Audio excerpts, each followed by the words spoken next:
Meet Jair Laro, a man who once harbored the grandest dreams and became a legendary hero. He imagined himself destroying demons with a holy sword, then marrying a beautiful princess to live in luxury. That was long ago, but life knows how to cruelly and harshly crush childhood fantasies. Suddenly, as if out of thin air, an energetic girl appears at his doorstep and throws a wild challenge. "This is Sutton, but I want you to join my party." Jerry looks at her completely unimpressed by her dazzling enthusiasm. He tries to take the path of least resistance and simply walk away. "Sorry, but I'm fine," he says and slams the door right in her face with a bang. The girl doesn't take no for an answer and starts pounding on his door like a debt collector. Jerry finally opens it just to scare her. "If you don't shut up, I'll sue you and knights, you understand." She introduces herself as Retinua Innocent, but friends just call her Reddy. She offers to pay for the door she almost broke if he agrees to join her attack on the heroes in the party. Reddy is not an ordinary girl. She is a legendary heroine chosen by the Holy Sword Grand Virgo. Durga sighs anxiously, sure that she is looking for someone else. He pulls out his ID to prove he is an ordinary D rank, the lowest on the list. She just stands still and looks at him as if she knows exactly who he is. She insists that he is the very person, just hasn't remembered her yet. He makes faces and pulls her hair up to trigger his memory. Works in memories from 5 years ago flood back. Durga saved her from a huge bear attack when she was still a child. Since then, she has looked at him with awe as her greatest source of inspiration. Durga recalls that cringy sharp advice he gave her then, that if she is a hero, she won't have to cry. "Stop my dark past." She tells him she recognized his misty eyes from the very first moment she saw him in the city. Jerry asks the obvious question, if she is already a hero, then why does she need a guy with D rank like him? "Being at the party with you was my goal from the very beginning," she admits, shining so brightly it blinds. Jerry is left speechless. He leans closer and demands a final answer. They stand in the quiet forest behind his hut. "I will not join," he states firmly. They share a long tense silence. Reggie suddenly beams and declares that she did not hear a single word of what he said.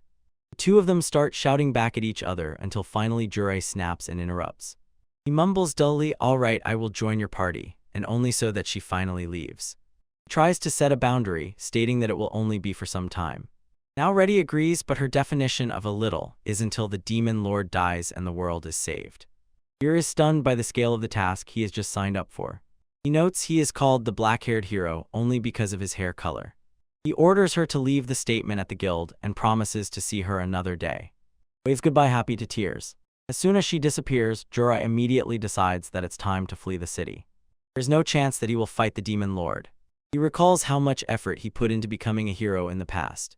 He drank disgusting potions and trained until he nearly died to obtain the holy mark. He really desired that scene. But his motivation was not purely noble, he just wanted to be a king and live a happy life like an idol. While he was eating in the tavern, he heard a harsh truth. Heroes and kings work every day without a single moment of rest. He realized that guy who drinks and has fun was actually winning in life. At that very moment, he decided to settle down for a calm, carefree life.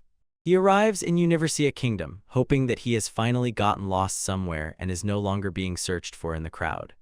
The town is too crowded, and he wonders if some special event is being prepared here. In this whirl, he bumps into a girl who is hiding under a white hood. They both apologize, although the girl looks particularly nervous. Ijir notices her white hair is as rare as his black hair. While she runs away, he notices she dropped something on the cobblestone. It is a beautiful pendant.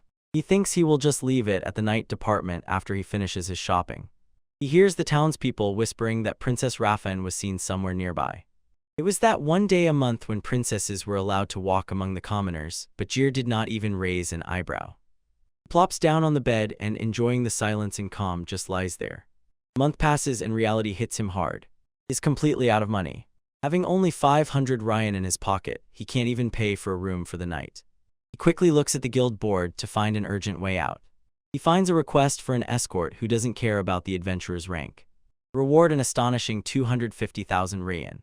It's a 5-day journey to a neighboring kingdom, sounds like the perfect paid vacation. He submits the application and is ready to collect the payment. He arrives at the meeting place in the forest. He notices a group of people waiting near the carriage and his blood runs cold. This is the attack hero's party and they were waiting for him. Chai turns around and on his face is pure triumphant victory. He has a ready contract and tells him to sign on the indicated line. It seems Jerry's dream of a quiet, lazy life has officially hit a loud end, like really hit. Reddy explains they already have business in et al, so taking this request was elementary. She begs Jura to join her party, but he is not interested in her talks about fate. She starts persuading him in front of her teammates, insisting that he is incredibly strong. Lena, a red-haired elf, looks at him skeptically. She is disturbed by his lazy aura and clouded eyes. Suddenly Reddy realizes she never even asked the man's name. He introduces himself, Jerry Laro, an adventurer who was demoted and a master of sleeping. Lena reveals that she is a level a mage, and the quiet girl in the hood is Eva Dalkes. Lena clarifies that she is currently a member of Rhett's party. Georgia recognizes the name Antipman and he starts sweating. He decides to remain silent. He remembers how in the past he beat that elven assassin with red hair from that family and now wants to avoid new problems. Reddy ignores his hostility and calls Most to vote to forcibly drag him into the party. Both Lena and Eva insist that they don't care from both sides. Reddy counts this as a victory and declares in his mind, 3-1. She even tries to claim that the emotionless Eva secretly desperately wants him to join. Eva breaks the moment by simply walking away, repeating again and again that she really doesn't care. Lena tells Jir not to pay attention. Eva is always like that. Suddenly some man pushes you off the road to get to the group. This is Kane Stoles, a B-rank adventurer who clearly overestimates himself. He tries to charm Reddy, claiming their meeting was a matter of fate. Reddy's face says it all. She has no idea who this guy is. Kane shifts his gaze to Jurai, and in his eyes there is only pure disgust. He demands to know why a trash D-rank stands in his presence. Jurai calmly remains in place and simply says that he is here because he accepted the request. Kane begins a lecture, emphasizing his status. He is the third son of the Stoles family. He accuses Jurai of being a bottom feeder who only dreams of clinging to the nobility. Kane's elitism breaks through the surface when he voices his hatred for low-level travelers. He throws a bag of coins on the ground, ordering Jurai to take the change and get lost. Ready to explode at any moment, but Jurai restrains her. Kane continues to mock, calling everyone below him in rank pure trash. Jerry clenches his fist and admits that he really needs the money. Reggie looks at him in shock, not believing that he is really giving up. Jerry begins to speak. His voice becomes sharper and honed to the edge. He stands up for the low-rated ones, giving examples of those who know how to heal or support orphan shelters with their meager pay. He stares intently at the canoe, looking with maximum concentration. They're not trash, he states firmly. Kane is unshaken. He repeats his insult again and again and orders Jerry to quickly leave and get out. Jerry picks up the coin and immediately throws it back towards the noble. He tells Kane that he needs money, much more than some commoner. Jerry lunges straight at the throat, reminding the noble that as the third son he has no rights to the inheritance. Kane's face twists with mad rage. Jerry finishes him off, hinting that Kane only got a B rank thanks to his family's influence. Enraged, Kane draws his sword and lunges into an attack, making a strike. Izuria doesn't even flinch when the blade flies straight at him. Steel suddenly hangs in the air and sharply stops. A commanding voice thunders, demanding everyone to calm down. A silent, beautiful girl suddenly appears and orders Kane to lower his sword and be silent. Jurgia remains standing and watches her intently, not understanding who this girl with such a strong presence is. Do not utter a word and put down the sword. The knight's body trembles against his will, and the sword, clinking, falls to the ground. Jurgia instantly recognizes the word magic, noticing that the mysterious girl also wears a transformation ring. His client is shrouded in mystery, and the quest has just begun. The knight demands the restrictions be lifted, but the girl allows him only to speak. He calls himself noble, but she cuts him off mid-sentence and reveals the truth. Her name is Fina, and she is the true client. Fina is clearly disappointed. She expected a much more capable adventurer but got this fiery hothead. He threatens to report his behavior but decides to make an exception for the sake of his family's reputation. And she sharply shifts her piercing gaze to Juria. She scolds him for stoking the flames and orders him to sit in her carriage. While Jir waits through a long lecture, Reddy simply enjoys that her master receives special treatment. The team packs their things and prepares for the long road ahead. When everyone has taken their seats, the carriage sets off for the city of Idle. Inside, a heavy, oppressive silence falls. Jair and Fina sit facing each other. Jurgia introduces himself, and Fina asks him to drop the formal titles. Surprised, but she does not intend to lecture him, she has a question. She leans closer and asks if he knows anyone with black hair who wears a mask. Jir suddenly takes the specific request. He tells her that in his hometown he was the only one with such hair. However, he says he heard rumors. The hero chosen in Idle also has black hair. His eyes flare up suddenly and with incredible passion. Her face flushes with a blush when she realizes, perhaps her search is finally coming to an end. At last I will be able to meet him, my doomed one. A sudden flash shames her, and she quickly hides her face in embarrassment. Yuri begins to understand why she hid her identity from the guild. Ina admits that she cannot reveal either her true social status or her real name. Yuri changes the subject and notes that their driver is extremely skilled. He concludes that the disguised woman is an elite bodyguard who must keep Fina safe without revealing her identity. Ina is impressed by his intuition. He hit the nail on the head. She notes for an adventurer of a low rank, his observance far exceeds the level. Tsurukoi Juri asks even more about this person she is searching for. Ina approaches too closely, uncontrollably eager to share a precious memory.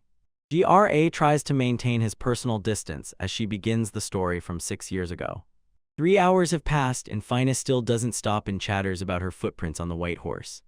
She quiets down for a moment and checks if Jurya is still listening to her monologue.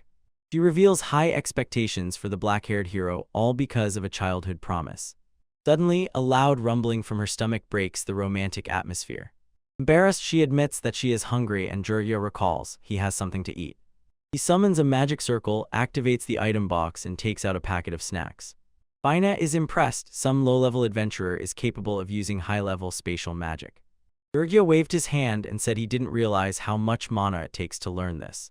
Fina recognizes these snacks as highly rated Chartek candies. They are always sold out. Beer says he gets them as thanks for services, but he doesn't really like sweets. He hands the packet to Fina, and she promises to cherish this gift. Outside, Reddy is frozen by the window, looking out with a gaze full of pure desire. Turns out, all this time she was being given a ride on the back of the carriage. Fina decides it's time to rest, let everyone share the treats. Reddy One is delighted, savoring high-quality snacks. Jurya passes the bags to the rest of the escort squad.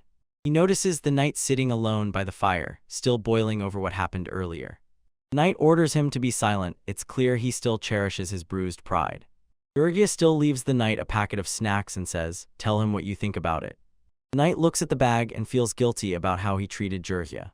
He can't understand why the one he humiliated showed him such kindness. But shakes our protagonist awake to start his shift. He was assigned the night watch on the cemetery shift. Ved warns him, don't lose vigilance. He says the angel can tempt if he lets his guard down. The man claims that he managed to restrain himself only because he is already married. Embarrassed, the main character turns around and sees Fina looking at him with a gentle smile. He approaches closer and politely offers a gentle good evening. When he asks why she is here, she replies with a playful pout. She wants to try standing guard, considering it valuable experience because she almost never leaves the palace. Fina clenches her fist, insisting she actually has considerable strength despite her appearance. He realizes there is no other way. He will have to submit to the whims of his client. Turns out she slipped past her own guards just to be here. Not wanting to leave her alone, he decides to stay and keep her company. Suddenly his ears catch a barely audible rustle in the nearby bushes. With a precise throw, he kills a small creature hiding in the grass. It is a rare hairdrifter D-rank luck for any traveler. Fina immediately falls in love with how cute this creature looks. She admits that she has never seen anything like it in real life. The main character pulls out a knife and says, "This meat and fur, they pay a high price for them." Fina freezes in amazement at the sudden threat to the cute little animal. He quickly gives up under her gaze and offers to let her pet it instead. He reaches out her hand and gently touches the bunny's head. As she pets the fluffy creature, he notices a strange pendant she is wearing. She says it is her greatest treasure and that a kind person returned it to her after she lost it. He realizes the pendant he found earlier really belonged to her. He reveals that inside there is a photo of the person she is looking for. But her face quickly changes to an expression of deep anxiety. She fears that the person she cares about may no longer be among the living. It was a long, painful 9-year wait for her. The silence in the forest hangs like a heavy burden as he contemplates her words. He looks into her eyes and reassures her that he is definitely still alive. Fina beams at him and thanks him for such unexpected kindness. He jokes about his charm to keep the mood light while she laughs. He explains his simple philosophy, to do just enough to live without stress. Fina admits that she wishes to live without the burden of her status. He tells her that everything will be fine if she decides to run away with that person. She admits if they finally meet, she might be reckless enough to do it. He encourages her to be a little selfish after she has waited almost a decade. The advice hits right at the core and a genuine smile lights up her face. He finds it strange that she can talk to him about everything. He invites her to trust him when worries are on her mind. She excitedly accepts his offer, eager to talk again and again about her special person. Several days pass on the road and not a single monster attack. Other adventurers take on trivial matters, so the protagonist has nothing left to do. Finally, the team exits the forest near a small village. Strangely, there are no guards at the gate at the entrance. Sensing a strange atmosphere, the party decides to go inside and investigate. Streets are eerily empty, not a single villager anywhere. An old man suddenly appears staggering. He walks toward them in despair. He utters a terrifying revelation: every person in the village was kidnapped. According to the survivor, the village was ravaged several days ago by people in masks and monsters. The attackers ransacked the village searching for food and valuables, then kidnapped every resident. They bypassed the guard near the gate, hiding in the merchants' cargo carts, so the local means of communication turned out to be completely useless. Einer realizes the terrible truth: it was not just a raid, it was a slave raid. Kane confirms, although the ravaged continent abolished slavery several years ago, all trade still thrives and remains brutal in other lands such as Bestia. Human slaves in those lands are expensive. Old grievances from past wars fuel the anger. The old man was left behind only because his wounded legs made him useless to the slave traders. Kane turns to Fina and asks what her next move will be. He reminds her, although they were hired as escorts, the decision to intervene belonged solely to her as the client. Since the attack was recent, Fina knows there is a slim chance to intercept them. She closes her eyes for a moment for determination. "We will save them. I cannot afford to abandon them," she declares firmly. Her determination ignites a wave of excitement and fighting spirit throughout the party. The team puzzles over how to track the bandits in the boundless wild wilderness. Fina almost exposes herself when she offers to use her high-level clairvoyance, but the guards immediately intercept her and do not allow her to reveal her identity. Kane steps forward, breaking the tension, and shows rare magical binoculars. The group is stunned to see such a high-level tool in the hands of a low-ranking adventurer. Kane passes it off as a lucky find from ancient times, while he himself begins scanning the horizon. Not a moment passes before he finds a hidden cave. This is where the bandits have set up camp. Fina takes the binoculars and confirms the villagers are still alive. They are being held inside. The situation is critical. The bandits control over 60 B-rank monsters. The frontal attack looks like suicide due to the colossal difference in numbers. They discuss a diversion maneuver to quietly extract the villagers, fearing the bandits will take hostages if things turn bloody. The elf with red hair begins to lose patience. She insists they should just smash the enemy here and now. Her eyes flash with a predatory, dangerous focus as she prepares for battle. Kane looks confused. Why is everyone so nervous about these chances? He barely smiles and pokes with his finger. They completely ignore that there is a hero in their team. This is a sudden revelation for experienced travelers who have already forgotten what kind of mad power stands right next to them. Heavy steps thunder in the cave while the company breaks the silence and starts with a surprise attack. The elf releases a giant fire blast, mocking the bandits as they desperately try to react. One of the kidnappers instantly bursts into flames and screams while the ambush covers them. A warrior from the squad catches the attack. He thrusts a spear into the lightning discharge and it crackles so much that the bandits panic. The desperate leader of the thieves gives the command to his pack of monsters to tear the aliens to pieces. The pack of beasts rushed at the heroine, but she didn't even lose her breath. With one smooth movement, she cuts through the monsters with terrifying ease. High above the battlefield, Kane calmly watches the carnage unfold. Now he hangs upside down on the ceiling and is completely hidden from view. He uses gravity magic to manage the household chores while others carry the heaviest load. He tells himself, as a miserable unranked adventurer, he would only interfere in such a fight between high-level fighters. Suddenly his gaze sticks to a specific skull scarf worn by one of the bandits. The sight evokes a dark memory from the past, reminding him of a tragedy he thought he had already survived. He tries to shake off the mental fog, irritated that during an active mission he is drawn into the past. Having thoughtfully considered everything, he prepares to support if needed. He casts detection magic and sends a pulse mapping the entire cave system. He confirms that the rescue of the villagers is already proceeding unhindered on the other side of the cave.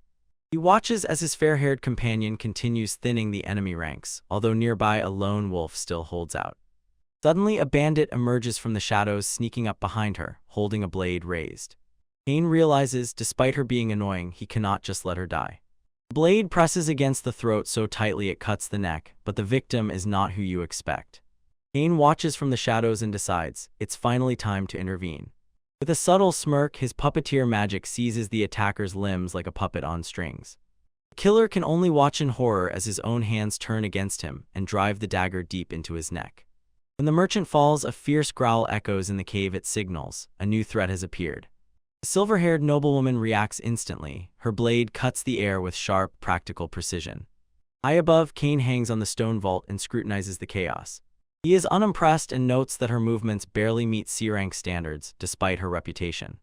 She doesn't even use basic body enhancement magic. She remains alone against the beasts, fighting in pure helplessness. Kane can't suppress a smile, recalling his own exhausting days of training how to bind and control his targets. Below him, a small warrior finishes her own fight with a decisive chopping strike.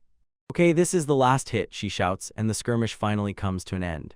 While the rescue team prepares to regroup, they venture deeper into the cave system. When they are gone, Kane quietly falls to the floor, ready to get down to real work. He enters the hidden chamber where the peasants were kept. He notices a wall that looks like a dead end, and it only takes applying a simple technique the illusion falls apart. Behind it hides a gigantic glowing magical circle pulsating with arcane energy. It's time to finish everything and finally get answers. Elsewhere, the panicked bandit leader is fleeing, saving his own life. He convulsively clenches the bells of submission, desperately searching for a new place to restart his plan, but suddenly his legs give out when Kane appears, paralyzing him right where he stands. Kane lifts the bells and notices there are as many as 10 these strange magical instruments. With this, a single man could command an entire army of monsters. Bandit is shocked, demands to know how Kane caught him so quickly. He is sure his camouflage magic was flawless, but Kane just sighs, and it's clear he handled it amateurishly. "Did you think you could hide this from me in such a crude way?" he asks, approaching the fallen man. Bandit cannot believe, once he was a mage of rank A. Kane ignores the ego show and concludes that this gigantic transfer circle was created to transport peasants to the continent Bestia. This is a direct reference to the land of monsters and trade. Kane's gaze becomes cold as he asks if this man is a survivor of the legendary Skull Brigade. The bandits' faces turn pale. They realize that before them is someone who knows his dark past. Kane meets his gaze, which holds not a drop of mercy. He immediately realized his mistake. He thought that years ago he had destroyed every last member of that group. The robber tries to move, hoping that the paralysis will wear off and he can dash away. Kane warns, movement is a death sentence. The paralysis is soaked with poison spreading through the veins. The frightened man begs for his life, extending a trembling hand. Kane stops and looks down at the pitiful sight. He asks if the man is truly ready to repent and dedicate himself as a knight. "I swear," the man sobs, shouting as if he has already found a way out. Kane's smile does not reach his eyes as he grabs the bandit's hair. He pulls the man closer, the air chills to the bone. "Unfortunately for you, I have decided never to trust people like you again." He describes the hellish fate of slaves in Bestia. Over time, they even begin to regret being born. This is a world where no one hears your screams and help never comes. Kane turns his back and tells this man that he does not deserve any kindness before walking away. In a last fit of rage, the robber throws a bell. Its ringing awakens a whole pack of monsters to finish off Kane. A pack of rabid beasts surrounds him. Meanwhile, the bandit laughs, ready to drag Kane down with him. Kane does not even flinch. His facial expression remains eerily calm. One quiet command and he tells them to stop. "You are in the way, clear the path," he orders, and the monsters freeze in place, not moving a step. They whimper with fear and part like the sea to let him through. The bandit, in utter horror, watches as Kane passes by the beasts with a creepy smile. He stares at the wolves and orders them to clear the way immediately. With a heavy sigh, he takes out his gear, and a magical circle flares beneath him. "Come on," he hums quietly, and the air thickens with his dark intent. He notes that the darkness is especially deep today, and a creepy smile spreads across his face. In a fur cloak lined with fur, he looks as if made to be a fearsome lord of demons. Returning to reality, he hides his face in his hands and literally dies of absolute cringe. Nearby, a traveler asks if he is sick, seeing he is acting too strangely. He recalls how a few hours ago he was chasing human traffickers through a transit circle. The adrenaline from the mission clearly awakened the side of him he usually keeps locked away. It was a full breakdown of 8th grade syndrome that had haunted him since the very beginning of puberty. He snaps his fingers and decides to leave that humiliating spectacle behind forever. The peasants prepared a luxurious, gigantic banquet to celebrate their salvation. While he was enjoying a huge piece of meat, he noticed Kane walking away from the party. He calls out, asking why he is not eating, and Kane tells him, "Leave me alone." Kane bitterly remarks that he does not have the privilege to eat like everyone else. He was crushed by the realization that he was useless and that in the fight he fought only one wolf. The protagonist awkwardly stands in place with food in his hands, while Kane grows increasingly furious. He tries to calm him with words that he himself once worked as a house caretaker, but this only makes Kane lose control. Kane shouts, "I am Kane, the third son of the Stahl's family." The protagonist was stunned by the sudden aggressive outburst. Kane's voice falters as he admits he painfully realizes that he has no talent at all. He remembers how his relatives called him a disgrace and ordered him to be grateful that he was alive at all. Born without magical power, he could never catch up with his gifted brothers. His father eventually gave him a high rank of adventurer just to protect the family's reputation. He was handed a decorative B-class tag and forcibly shoved into a party of elites with high ranks. Kane sincerely believed that he had finally found a place where he truly belonged. He nurtured his party members and considered them his closest comrades. Looking back at that naive version of himself, he can only call his past an idiot. One night he overheard his comrades laughing that they were just using him for his money. His kindness was mockingly ridiculed, knowing that he would pay for their entire crew if they just pretended to apologize. The realization that he was just a walking wallet shattered his world. He rushed out into the rain, not understanding why the people he trusted were so heartless. Since then, he has looked at all low-level adventurers as pure trash. He sees them as parasites, those who exist only to latch onto others' success. Kane falls to the ground in tears, unable to contain the rage that has been dusted upon him until now. The protagonist says, "If you change your mind, then come," and turning around sets off. He throws a small package toward the noble and declares that he wants a second opinion about some food. "Taste it properly and tell me, huh?" he throws, waving his hand as if casually. Kane clenches the bag and thinks, why would any 5-0 show him even a bit of kindness in the morning at all? Returning to the banquet, our hero suddenly realizes being noble is much harder than it seems. He mostly just wonders whether the noble can handle the local sweets. When the celebration ends, the carriages return to their quiet escort duty. During the lunch break, the protagonist quietly slips away to find a quiet place and get some sleep. He finds a secluded spot by the water and prepares for a relaxed sleep. When he finally opens his eyes, he is greeted by a sight that makes him freeze completely in place. He finds himself in the middle of a flesh-colored space and has no idea how to get out of there. Dar is catching himself in a nightmare while trying to catch an ordinary dream.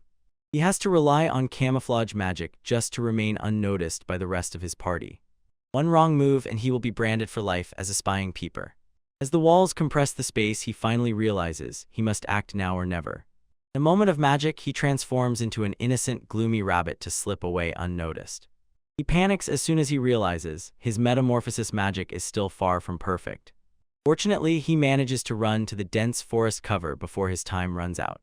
As he recovers from his injury, he notices a strange gathering of spirits deep in the forest.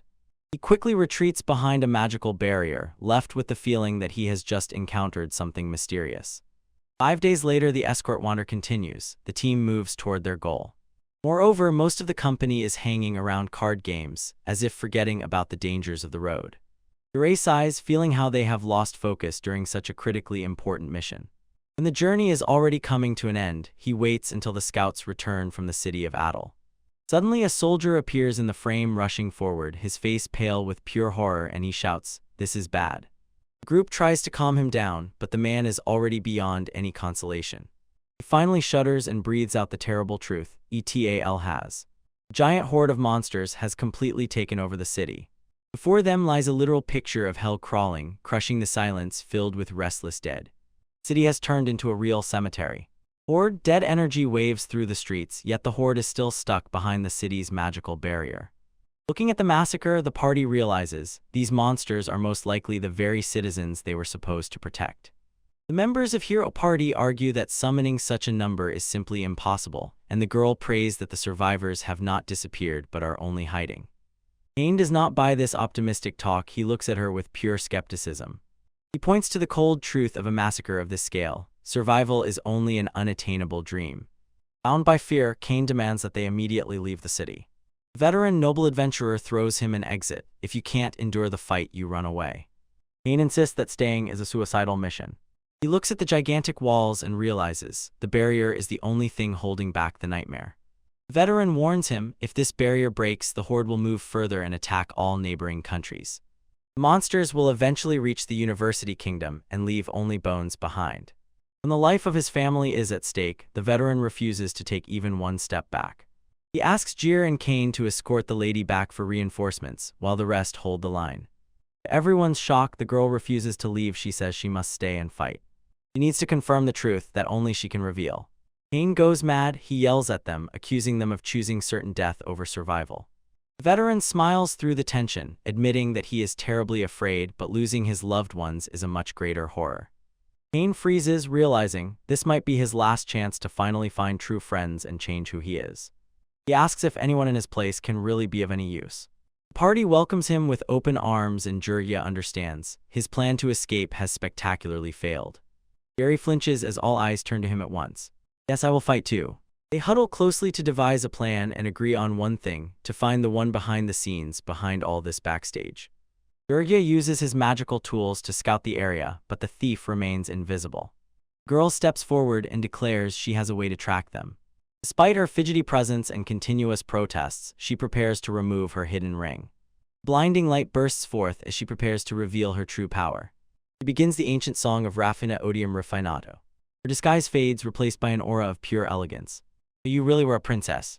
Raffin admits she hated hiding her identity, but the situation demands all her strength. Yer suddenly realizes why she is so familiar. She remembers that she is the kingdom's favorite idol. Her maid Cheyenne warns, showing her face will put her life in danger. Raffin does not hear her. With a single commanding glance, she extinguishes the defense. He prepares to cast high-level detection magic to eradicate evil. Summoning the great spirits, the fourth princess of Universia begins her prayer. She begs for the eyes of God to pierce through the darkness. A giant wave of clairvoyant magic sweeps through the entire city. Jiraiya is stunned by her perfect mana control. She matches the abilities of an S-rank mage. He remembered how he previously failed trying to learn this magic due to the tedious reading required. He decides to skip the books and simply imitate her technique on the fly. He imagines the mana structure, adjusting his own energy to match hers. In a moment, Jiraiya activates his own version of a high-level spell. He feels that something is lurking in the shadows right behind him. Above the party looms a huge demonic skeleton, radiating pure malice. The presence of the monster is incredibly oppressive. Jiraiya realizes the princess's magical mist did not touch this creature because its level is far beyond her reach. Arthas reveals himself as a Death Eater, one of the 4 heavenly kings serving the demon lord. He calls them forward, promising them eternal sleep by his own hands. The team is stunned. How could their clairvoyance have missed such a huge threat? Arthas mocks his very existential suitability, laughing at the fact that such simple magic can track him. He, not letting himself be intimidated, the Ranka adventurer draws his steel. He rushes forward with a Voidblade strike, aimed to finish the threat in one blow. The blade strikes an invisible barrier, and Cardus asks if he is playing with a toy sword. The demon snorts mockingly, as if testing his equal people who overestimate their worth. In a flash of light, a magic orb pierces the traveler's chest. Arfa looks down on him and demands, common people must cease his feudal resistance. Hyler immediately casts High Heal at the party, but Jiraiya notes, the demon's attack was incredibly mana-intensive. They manage to stabilize the man, but without a hospital, his time is limited. Chai seizes the next move and, swinging, holds the holy sword Gira. She confuses the name of her legendary weapon, but her determination does not waver. She directly points at Jayuri, declaring that her teacher is 10 billion times stronger than any demon. Arfa dismisses this as a funny invention. He feels that someone needs mana and decides, enough playing around. He imagines the praise he will receive from the demon lord for this victory. To break their spirit, he insists, the dark-haired hero about whom the demon lord warned he has already managed to prepare. Princess Raffine freezes, unable to digest the news. He will beg him to say that it is not true. Arthas points with his gaze to the vision of the fallen hero. He sits on the floor, humiliated and broken. He mocks the weak divine protection of the hero, while the princess falls to her knees. Raffine desperately mourns the death of the man she believed to be her destined one. Arthas prepares to put an end, and it is almost over. He throws out excess gravity and forcefully drives the entire party into the ground. He boasts that from now on none of them will be able to slip from his claws. Even veteran adventurers become completely helpless under this crushing burden. Barry realizes that he can no longer hide in the shadows as a lazy D-rank. The demon's shock, Jir begins to rise to his feet. He slowly rises, defying the magical pressure. The ground cracks and collapses beneath his feet as he stands upright, asking himself if he did it again. Arthas panics and demands to know which magical tool he uses to dispel the spell. The enraged demon raises an abyss of black flames, preparing to give Jir a terrible death. Jiraiya freezes, watching the fireball flying straight at him while his allies shout for him to dodge. Black flames roar as they crash into him. Reddy and everyone else freeze, exhaustedly moving their eyes in absolute horror. When the smoke clears, Jir stands unharmed and looks bored. Don't shout, it's annoying, he mutters. The party can only freeze and stare in disbelief without reacting. Hyra casually lied that he had already withstood a dragon's breath, so it's nothing. He grabs those smoldering flames and throws them aside like trash. Artist loses control, cannot comprehend how his strongest strike simply vanished. He covers everything with Calamity Water Dragon, but Jirhya with one strike tears him into oblivion. Demon strikes back a storm of destruction, but with Jararic breath, he blows it away with a single exhale. Harfus remains sobbing and breathing, stunned and frightened by the monster standing right before him. Yer decides there is no choice, he must finish it to the end. Despair, Harfus prepares a forbidden spell. He begins a dark spell, calling the spirits of the abyss. He commands the living to return to oblivion. A giant eclipse rises over the castle, shattering everything around and capturing the gaze over the entire battlefield. Jir lifts his head to the orb of death the size of a moon and realizes the demon has finally switched to full power. A blonde fireball hangs overhead, casting certain death for everyone on the wall. Jirhya does not lose rhythm and shows no sign of anxiety as the world around him begins to burn. With a nod of his hand, he triggers interference in the skill to nullify the incoming magic. A catastrophic explosion simply vanishes into oblivion, not even managing to touch. The Lick freezes in shock, unable to believe the impossible display of power. Dire waves off the monster's misunderstanding and insists that he is an ordinary human. He quickly realized the undead king has completely exhausted his mana reserve.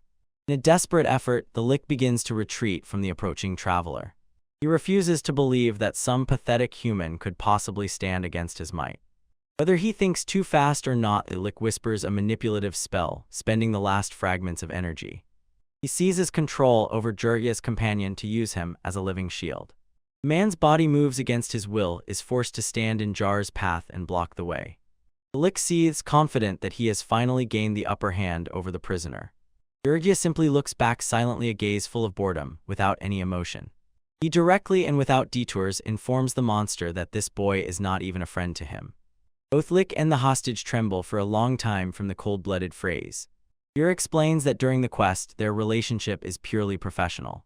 When Lick's plan fails, he threatens to slaughter all the citizens in the city. Jir points out the obvious flaw: the people are already dead. He breaks down the barrier of lies and exposes the twisted logic of the undead curse. Lick tries to catch him off guard, asks if he really wants to save the souls stuck here.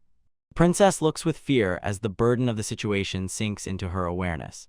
She falls to her knees and, desperately begging Jir, asks to save her people.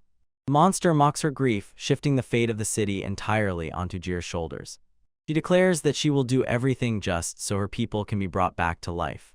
Her voice trembles as she begs for a miracle once again. Jerry casts a glance at the fallen hero and realizes the barrier's protection should have saved him. He confirms the princess is truly ready to pay any price for his help. Without saying another word, he covers the entire area with a powerful cleansing spell. Bright light floods the city, clearing away the darkness. Citizens begin to wake up confused because they think they shared a nightmare. Lick panics, his final barrier cracks and shatters like glass. Jirhya grins smugly as the tides of battle completely turn. He explains that he simply changed the barrier's conditions to revive the living. Lick trembles, unable to comprehend such high-level magic. In a final act of cowardice, the monster prepares to drag the hostage down with him.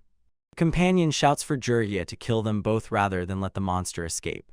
He mourns the life he lived, in which he felt useless and worthless to those around him. Jir exhales heavily. He is tired of his dramatic monologue. He admits no matter what kind of guy this boy is, an annoying degenerate, he is indispensable. Trapped hostage freezes as soon as Jirai's words reach him. Jirai fixes his gaze on the beast and swears that today no one else will die. He points his finger, directing a focused flash of power. The count instantly turns to dust, leaving only a faint trace that disappears. When the threat is gone, the party finally exhales with relief. The companion clung to Jirai in a sobbing, bone-crushing embrace. He is overwhelmed with gratitude, and he does not understand why such a giant holds only a D rank. The princess watches silently, her heart pounding wildly as she observes her savior. She understands destroying such an obstacle with one blow is a feat beyond legends. Jirai wants a little rest, irritated by the sudden surge of tenderness. He begins to be gnawed by the thought, maybe helping was not so bad after all. Suddenly, a terrifying feeling of bloodlust rolls across the yard. Jirhya notices a new attack flying straight at the princess without any warning. He lunges forward and knocks her off her feet just in time. The explosion shakes the entire area, and a thick plume of dust rises up. Gary checks the girl, estimating whether a new killer has joined the fight. He realizes that his clothes have been torn by the force of the explosion. He throws off the torn shirt and shows his torso, completely covered with deep scars. Princess stares at the jagged marks engraved on his skin. Her eyes widen sharply as a long-forgotten memory surfaces in her mind. Fate is decided in fatal moments, and for Raffen, it all began 9 years ago with a mysterious boy. At 6 years old, Raffen Odian Rafinato is a real trouble for the palace servants. Her father, King Pillar, spoils her and allows her to get away with every prank. Life beyond the palace walls is cold for an illegitimate child. Her sister Shunner leaves, leaving her alone to cry to her teddy bear. To escape loneliness, she secretly enters the forest and builds a secret base. One day she stumbles upon a stranger in the very heart of her territory. He is a boy with coal-black hair wearing a strange mask that looks like a hammer doing push-ups. He immediately senses her presence. "This is a warning, show yourself immediately right now," he demands. He finds her hideout and waves it off, saying it's just a lost child. He tells her to go home before her parents start to worry. Raffen does not accept refusal. He shouts for him to get off her territory. She tries to win with a word sword to push him away, but it has no effect. She is stunned. Her power, which works on everyone else, has failed. Feeling her despair, the boy offers to tell her an amazing story to stop the tears. They sit side by side while he spins telly. It's much more exciting than everything in the palace. She is already hooked on it, demanding more, though pretending to still be offended. When the sun sets, he promises that he will see her again tomorrow. Their secret meetings become a daily routine. He falls in love with his stories about heroes and princesses. When she asks if she can ever become like that, he laughs and says that a princess must be polite. But her plan shatters into pieces when a gang of mercenaries intercepts Raffen on the way to the base. They see a rich target and plan to demand money from her family. The leader tells her that she is coming with them. She screams for him to stay away, but her magic cannot withstand so many targets. She is pressed to the spot and the pain is real. The leader decides to sell her and mocks the thought that she will ever see her parents again. She is dragged into a gag and thrown into a sack, but a voice breaks through the fear. The locked boy stands in place, holding a sword in his hand. "What are you doing?" he asks calmly. The moment and the henchmen are already on the ground. The leader is stunned by the boy's speed. He swings the huge blade, shouting at the boy not to get cocky. In the scuffle, the boy's sword is knocked from his hands and he flies away. Kulak laughs and calls the boy a fool, saying he is trying to be a hero. The boy just stands in place and looks down. He asks why someone so strong chooses this path and not a normal life. He really does not understand why the strong rob the weak. The thorn bush snorts mockingly, as if this is for fun and only the most resilient survive. He approaches for the decisive strike. Suddenly the boy catches the massive blade with his bare hand. He grabs the bandit by the throat and lifts him with frightening ease. He orders the man to lay down the weapon of the Order of Knightly Honor and repent. Joking, the thief begs for his life and swears he will do it. He falls to his knees and apologizes with feigned tears. The boy's naivety is his weakness. He watches the man repent, while other bandits already sneak up from behind, drawing their weapons. Raffen only looks in fear and screams. The bandits are not impressed by the boy's broken nose. They mock him and show that he is still inexperienced. The leader holds the blade over the sack, threatening to crush the girl's head if the boy makes even one move. He laughs at the naive refusal of the boy to kill, insisting that he lacks the decisiveness of a true warrior. To protect the hostage, Kaido is forced to immediately disable the body enhancement magic. Without magical protection, he cannot hold back the attack. The bandits carry out a brutal massacre on the defenseless boy. Kaido hits the ground hard, but his incredible endurance confuses the leader. Noticing potential in the boy, the boss offers to make him his right hand. He invites Kaido to join the Skull Brigade as his second in command. Kaido spits out a refusal and for disobedience receives a heavy kick to the face. The leader demands a final answer, and Kaido rises and a terrifying new aura flares around him. He coldly informs the bandits that their threats are no longer a problem. The leader can only stare in shock as the pressure in the air shifts. In a moment, the other bandits are found dead or in agony on the forest floor. The chief demands an explanation of what happened, and Kaido admits, in the end, he found decisiveness within himself. He thanks the bandit for helping him understand what it really means to be a hero. With not a drop of mercy in his gaze, he declares that now he will kill each of them to the last one. The leader lunged forward with a knife, shouting that the boy was finished. Kaido instantly paralyzes him with a spell called Marionette. He explains this magic can permanently break a person's psyche if they have low resistance. The bandit can only tremble with absolute horror. His body refuses to obey him. Kaido promises ruthlessness as he prepares to finish him off. Piercing scream, as if from the depths, echoes among the trees. With one clean stroke, the bandit leader is completely wiped off the face of the earth. Otto immediately shifts his gaze to the girl and casts a healing spell. He pulls Raffen into a strong embrace and covers her eyes from the surrounding carnage. He tells her that saving people is a hero's duty, and these words make her cringe with shame. Noticing her red face, he mistakenly thinks she has a fever. He decides to take her home because she seems to have a high temperature. When she asks if he is a hero, he admits he is not completely one yet. But he declares with absolute certainty that he will become one because he has a dream. Raffen promises to support him with all her strength and to rejoice with him. At that moment, the young princess realizes what she feels for the boy is true love. Months pass and she finds Kaido lying in the grass, covered in blood. She panics as soon as she sees the huge claws carved into his chest. She calls the royal mages, but a strange obstacle disrupts their magic and she cannot heal him. Miraculously, Kaido managed to escape death on his own. As soon as he recovered, Raffen rejoiced and wanted to play again, but the boy looked different, his eyes burned with a new fire. He tells her that he will no longer return to their hideout. He explains an important battle awaits him. He refuses to allow her to follow him and says that she would only get in the way. Instead, he places a magical transformation ring in her hand. He asks her to be patient and promises to return victorious. Raffen is mistaken. She thinks it is a marriage proposal and vows to wait for him forever. As promised, Kaido never returns to the hideout again. Over the following years, she believed they were reenacting a legendary heroic tale. For 9 years, she honed her clairvoyance and detection magic only to find him. Despite incredible efforts, her magical searches yield no results. Hope finally returns when rumors of a black-haired hero from a neighboring country reach her ears. They were wrong about that specific information, but fate eventually reunited them again. Looking at the scars on Kaido's chest, she finally understands why she did not recognize him earlier. Kaido jokes that she is looking at his beauty all the time to hide his awkwardness. Raffen looks him in the eyes and says that he is truly handsome. Overwhelmed with emotions, she suddenly throws herself into his arms. After all these years, she has finally found her soulmate. Otto feels a disturbance in the air and, jokingly, tries to quickly slip away from this emotional moment. The whole day has passed since the moment of destroying the skeleton who called himself the Heavenly King. While the black-haired swindler sits in a prison cell for his lies, a much bigger problem is brewing for our protagonist. Raffen is already dreaming of a grand wedding ceremony that will take place in the largest hall of the kingdom. Realizing that things have gone too seriously, he finally decides away from this and as far as possible. He takes out a magic ring and instantly changes his hair color, then prepares to vanish before he is caught. Arcane was busy with a convincing snack review that she needs to submit to the local nobility. She is preparing to drop a real bomb on the guild workers and approaches the counter. To the horror of the reception, she extends documents of voluntary demotion. To go from the glorious B rank to the miserable D rank is an entirely unheard-of phenomenon in the guild's history. Kane says she is tired of hiding behind a decorative title and wants to earn her status through honest work. Recently, she proved her level. In a demonstration fight, she effortlessly defeated a C-rank knight. Since she has never truly tested her limits with anyone except her brothers, she needs a new start from the very bottom. Her goal is to become strong enough to be a worthy companion to the man she respects the most. After a modest apology, her former comrades gladly welcome her back into their ranks for a new path. The receptionist is confused because the registry does not have the noble family's surname.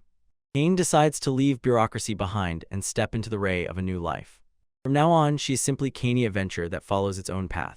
Her first true adventure begins with her aiming for a distant new destination. We cross the continent Rathasvit, heading toward the dark, majestic spires of the Demon Lord's castle. Inside, the skeletal subordinate sobbed uncontrollably, trembling with hysteria, and begged the Demon Lord to hear her lament. Current Demon Lord Luna is actually a very young fox girl who is already tired of endless quarrels. She sharply jerks her subordinate and orders her to stop making such a frightening, skeletal appearance in her presence. Yuri's subordinate restores her body to a cute girl, but still remains in despair over the lost lives. Yuri confesses that she wanted to give the assigned demon the city of the dead, cursing the people from Idle. Luna is completely stunned by the realization of what her subordinate actually did in her name.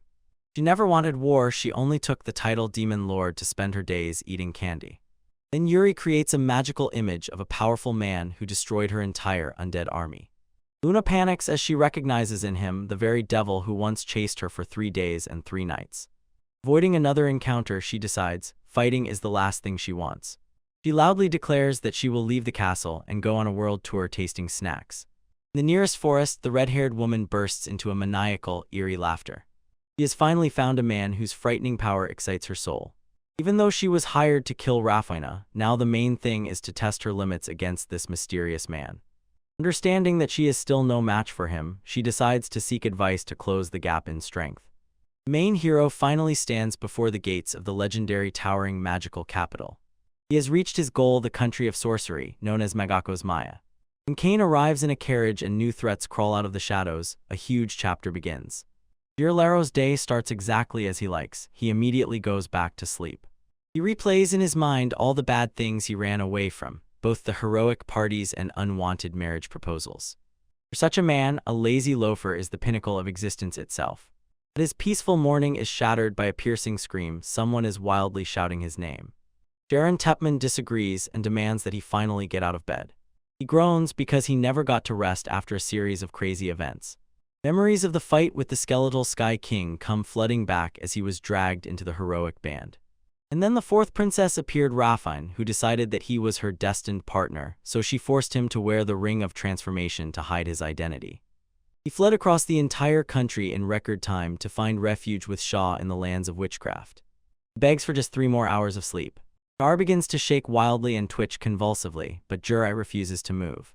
He jokes that his divine blessing of sleep has turned into an eternal slumber. Char is an elf who is already 500 years old and somehow manages to endure his eternal antics.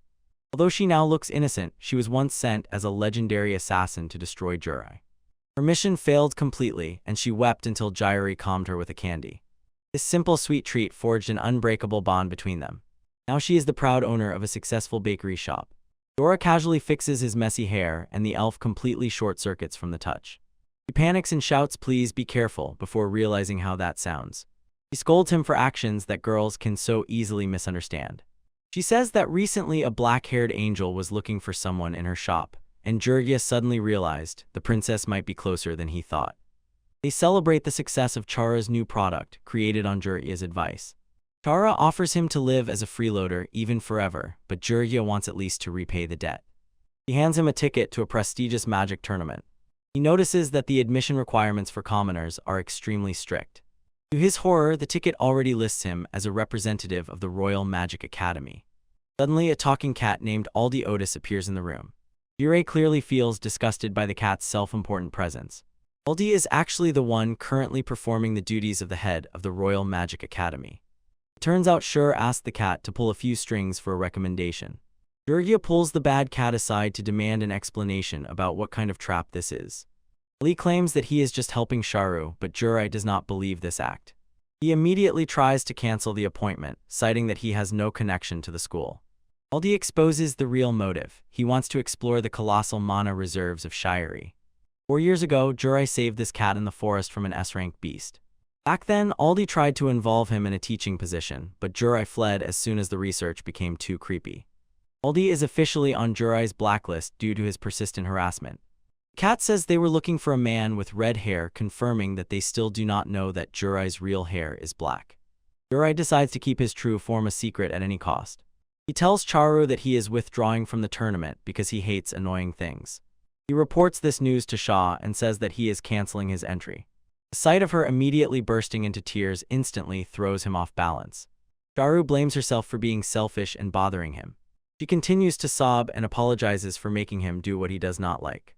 Frightened and overcome with guilt, Jir shouts, "I'm joking," and promises to come for real. The light flashes on Char, instantly tears disappear, and in their place a smile flashes.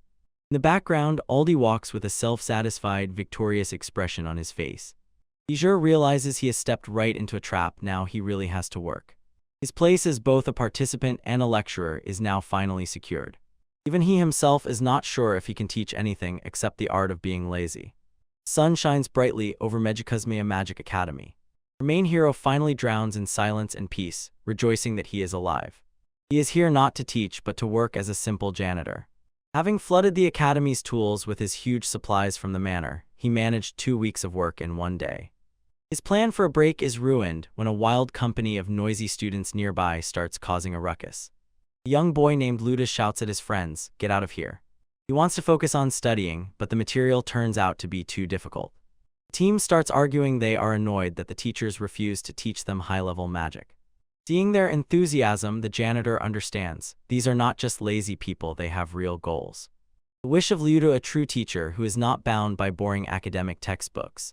The janitor caretaker decides that this drama does not concern him and tries to ignore everyone.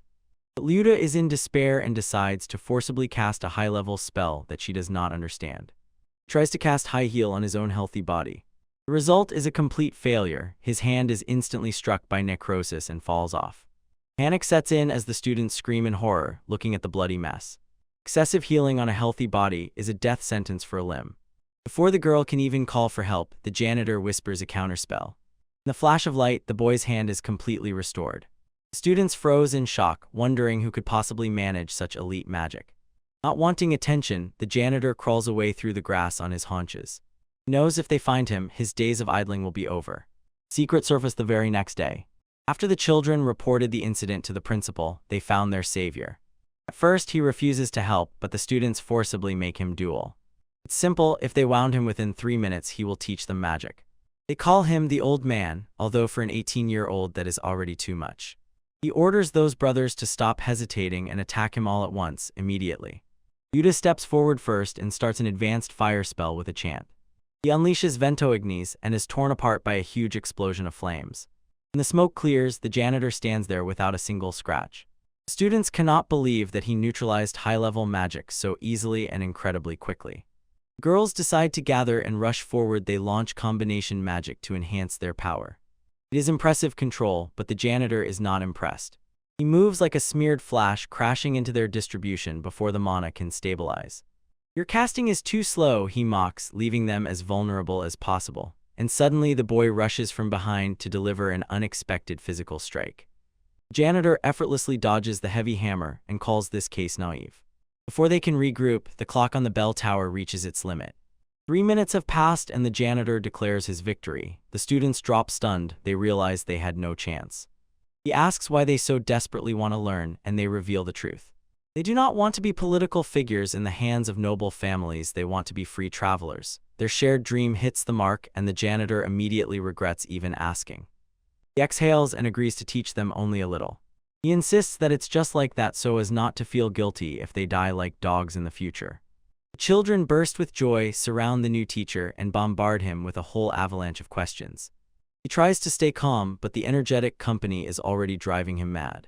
Jin analyzes magical theory, explaining, the final result of a spell is determined only by the raw output of the spellcaster. Students are dissatisfied and immediately demand a more detailed explanation. Jin internally groans fiercely, realizing that being a lecturer is a constant headache. He clarifies, during their duel, the enhancement of his body simply gave a much greater output than his opponent's attack.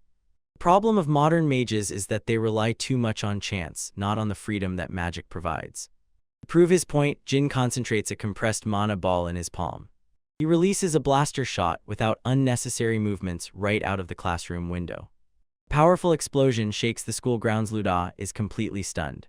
Jin notes novice magic can repel advanced spells if there is a sufficiently high mana output before the end of the lesson. The student tries to stop him, but Jin insists he will no longer answer any questions outside his official hours. Iko points towards the huge crater he just made in the yard. Jin's face pales as soon as he realizes the scale of his mistake. The incident turns into a grand scandal for the academy. As punishment, Jin was obliged to compensate the school 30 million rians. He has been wandering the campus territory senselessly for several days, desperately looking for money. His only hope is to win the prize of the magical tournament, although he considers the whole affair a nuisance. He screams in despair, begging to find a way to obtain endless money. A calm voice orders him to be silent. He looks around and sees a young woman calmly reading on a bench in the park. He recognizes her as Eva and notices that she has changed her hair color. He asks if it suits her, but she sharply says that she does not work at all. Eva confesses she is a graduate who was brought back to teach white magic. Jin understands the main cat is fooling everyone and giving them the role of instructor. They talk about former comrades. Reddy is now fighting monsters and Lena has disappeared. Jin breathes a sigh of relief. He won't run into Reddy, but suspects that Lena was the one who tried to kill the princess. Eva recalls that the princess keeps asking him, and Jin breaks out in a cold sweat. He begs Eva not to reveal his whereabouts to anyone. Eve makes a money sign with her fingers. Jin tries to offer a bribe, but she reveals she was just joking when she threatened to turn him in. He falls to the ground in full bow and will beg for her silence until she tells him to stop talking. Jen asks if she can sit next to her for lunch. Coldly tells him if he doesn't like the company, he should find another place. They sit in an incredibly awkward silence. Jin thinks that she is light on food because she has a slender figure. Suddenly, Eva pulls out a huge tower from the bento. She starts devouring the food with incredible speed. Catching him staring, she blushes and tells him to look away. Jin apologizes, although he cannot believe how much more she continues to eat. To distract himself, Jin pulls out his wind boots for maintenance. He quickly realizes he forgot how to adjust them properly. Eva leans closer and immediately recognizes the artifacts. He climbs right into his personal space to show him where to insert his mana. Under her guidance, the wings on the boots come to life. They both realize that they are the same fans of magical instruments. They clasp hands firmly and mutual respect grows between them. Jin talks about the upcoming heroic birthday festival and how he is always rejected from the artifact exhibition. The festival is a huge event. Local townspeople wear red wigs to honor the heroes. Ev yawns and reaches for his bag. Jin's eyes almost pop out when she takes out 2 tickets. These are paired tickets to the artifact exhibition. The organizer gave them to her. Jin calls it disgusting using connections to get tickets and then immediately begging for one. He agrees to give it to him. She demands a transaction in return. "Come with me to the store," she says. Jin stands stunned. He only now realizes that he has just been tied to a date. The princess approaches Jayuri with a sudden demand. She asks him to go shopping with her. He insists that she needs to buy new clothes. He explains that fashion was naturally important to her in childhood. But there is one trap. She wants to look her best for Rei, for the person she loves. Jir notices that she has a pair of tickets in her hands and wonders if she planned from the start to go with this mysterious man. She admits that she cannot go this year and suggests they go shopping right after classes.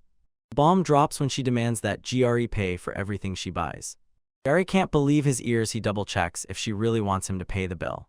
He panics, realizing he has 0 money, but still calculates the resale value of these magical tickets might save his skin. He agrees to the trip, but only after the upcoming magic tournament.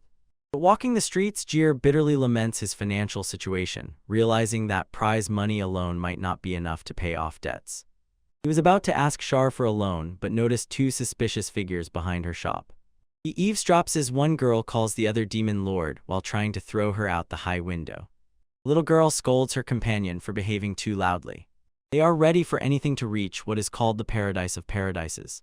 Yuri suggests simply breaking the wall, but the fair-haired girl refuses, even if it might harm people. Jir watches this strange performance with a completely indifferent expression. Finally, he speaks and the couple shudders because fear pierces to the bone. Blonde freezes in place, gripped by fear. She has encountered a demon. Yuri tries to calm her, saying that Jir does not have the black hair of the person they fear. They silently look at each other and awkward silence hangs between them. Jiri reproaches them for rudeness, especially since they themselves have trespassed on someone else's territory without permission. Blonde tries to lie and insists that she is an employee, but Jir reveals he personally knows the manager. Caught in a lie, she screams that he set her up. Yuri suddenly kneels and introduces the blonde, the one and only demon mistress, who was once destined to rule the world.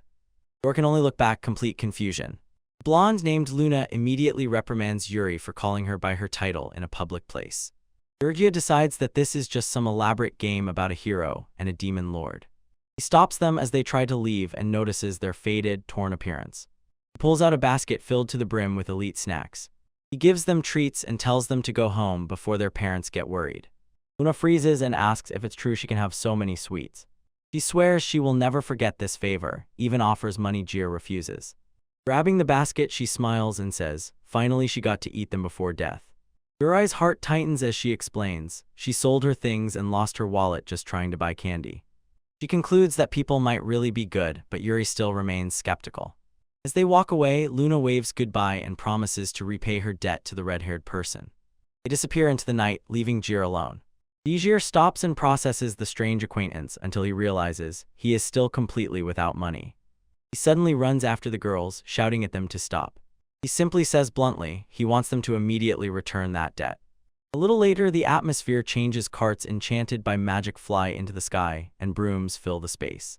The city buzzes, spirits flock to this insanely strong magical energy. Your Ray's companion wants to stop at many in the form of a hero, but he is all in tournament registration. In the distance emerges the huge Colosseum. It is already waiting for the Magicusmea magic tournament. Gyuri wonders who will be his first opponent while he surveys the arena. Clenching his fist, he swears, for money he will do everything and secure victory. Gyuri finds himself at the registration desk of the 57th Magic Cosmea Magic Tournament. Hurt and desperate, he realizes he needs to win the prize money to survive. He cannot use his real name. He fears that those who are looking for him will be able to track him down.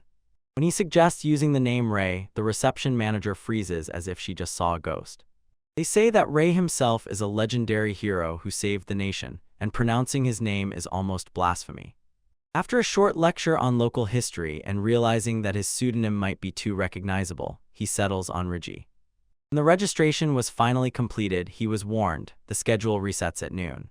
Before leaving, he was offered a lottery draw for a random magical tool. He walks away and hits the jackpot, takes a pair of custom-made Hanheim glasses created by Princess Alina herself. They promise incredible durability and self-repair, but Gyuri insists that he will never actually have to wear such nonsense. His melody changes instantly as soon as he notices Kane and the rest of the old team nearby.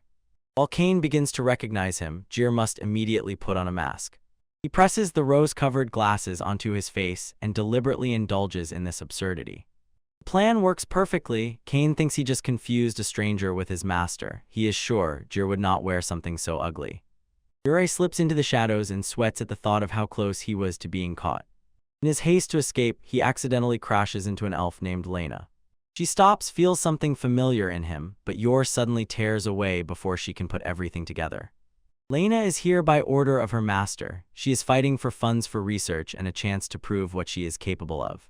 She brushes off suspicion, focusing on the fact that the stranger's red hair and quirky glasses do not match the man she is looking for. She keeps her focus on the tournament, although she admits, right now she is not strong enough to kill him. Meanwhile, Gyuri keeps his glasses on and plans to disappear immediately once this event is over. The arena roars as the 57th tournament officially begins. The announcer introduces the organizer Princess Alina, and Gyuri watches his prize intently, having no idea what kind of person could have come up with this. Alina appears on huge screens shining with royal grandeur, and petals fall around her. She introduces herself as the 6th princess of Magicusmea. Gyuri is momentarily struck by her refined aura.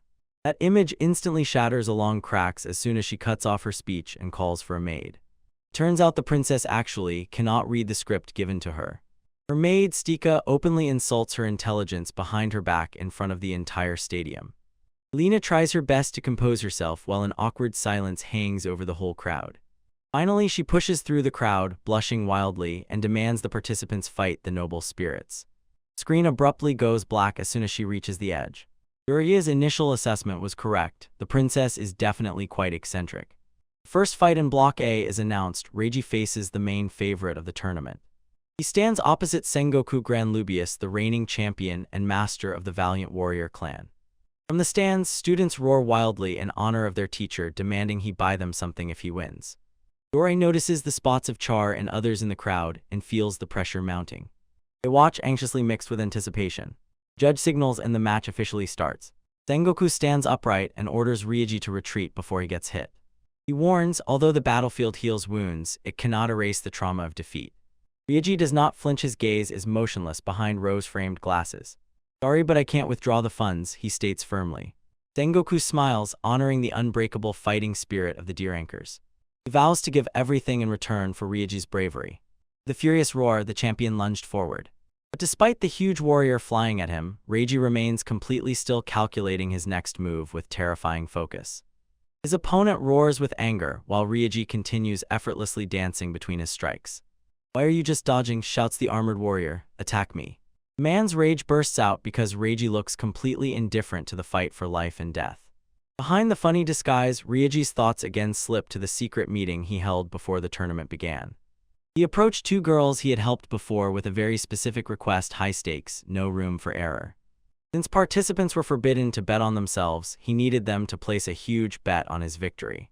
Girls immediately sided with him, though they threatened to turn him into mincemeat if he dared to lose their money. With an encouraging Kvass-like smile, Ryuji assured them he had a foolproof plan to break the bank. Returning to reality, Reggie casually apologized for losing focus in the middle of the duel. He counts the numbers in his head and realizes the 31 odds will bring him a huge fortune. The opponent is stunned, demands to know where you got this crazy confidence from. Reggie explains bets on a single match are trivial compared to betting that some lower anchor will clear the entire block.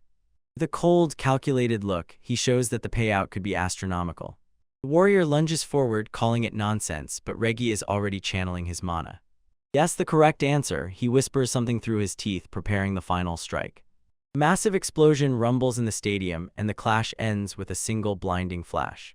When the smoke clears, Reggie stands victorious and is already counting those 91 million Ryan he just knocked out.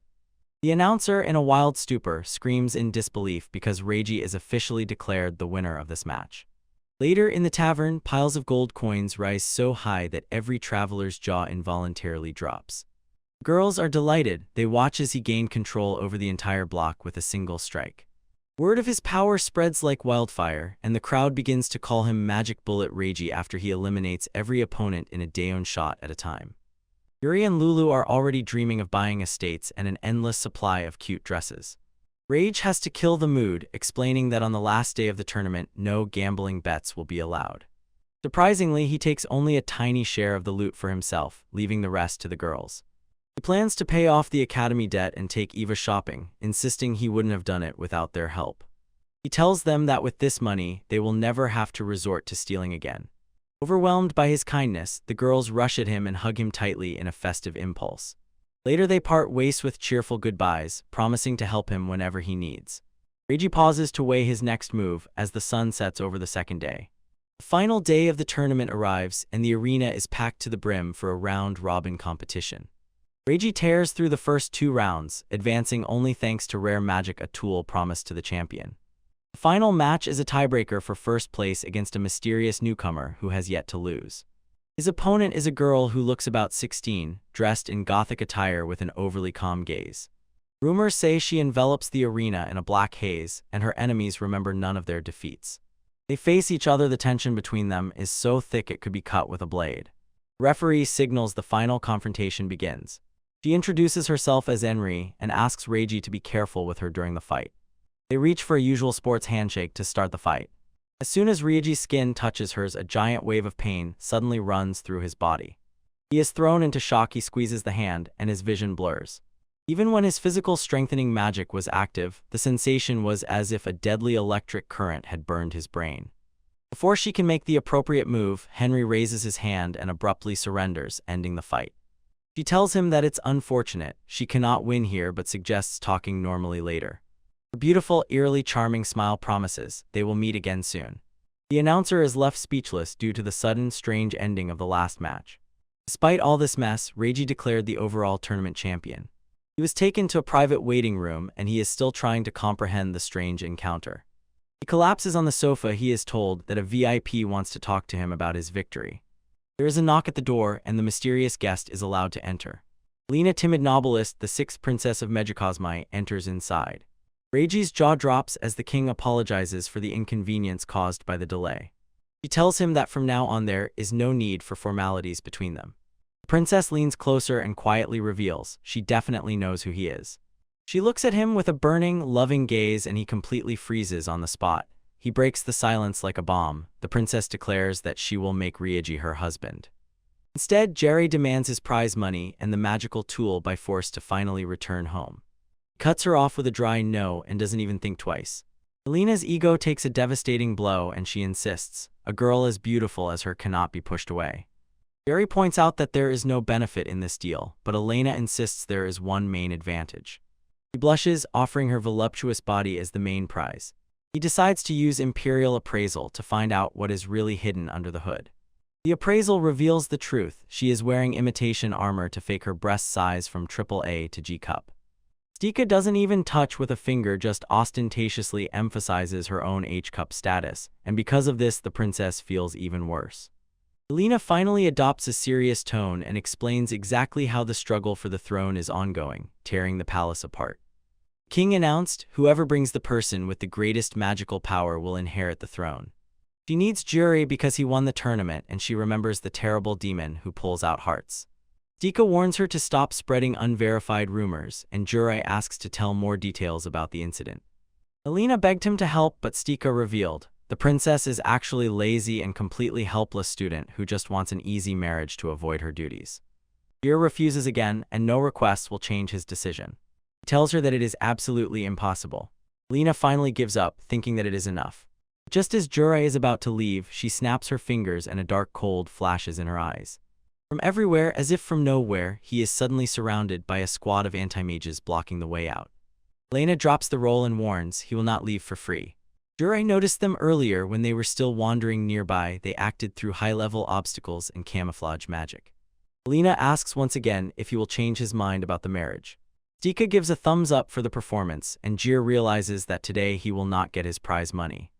He decides to use the spell he had been avoiding all along. He activates teleportation and shocks everyone in the room with it. In a moment, Jir disappears, leaving the princess staring at the empty carpet.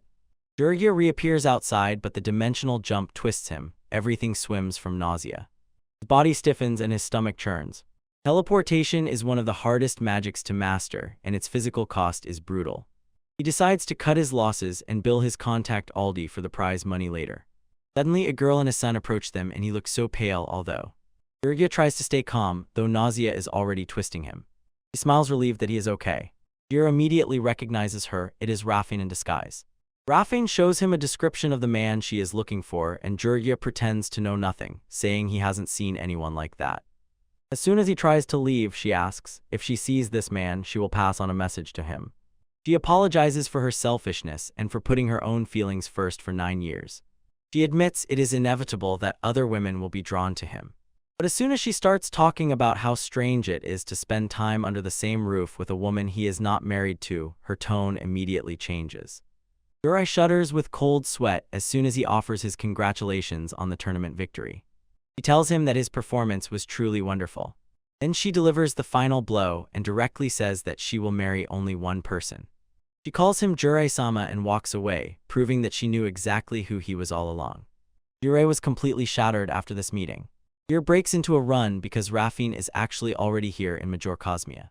He remembers the chaos during Princess Alina's proposal and how he had to flee. He feels like he is being watched, true paranoia, but Eva just wants to find out what is wrong. He asks if he wants to put an end to this right now. He decides to break through further to get those tickets to the artifact exhibition. When she suggests changing clothes, he refuses to change his handsome face. Eva tells him to wait a moment while she finds a solution. Finally, he puts on a full suit of heavy armor to hide his identity. Eve finds it funny but still agrees to start her shopping route. They step over the threshold of the clothing store and it looks unexpectedly down to earth. He reminds him that price tags do not always mean quality. Eve starts a fashion show, trying on a whole range of elegant dresses. Jerry cannot distinguish any of them, and it annoys her terribly. She moves on to the image of an elite lady, and she tries a more boyish, practical style. She even throws on a maid's uniform and cat-themed clothing.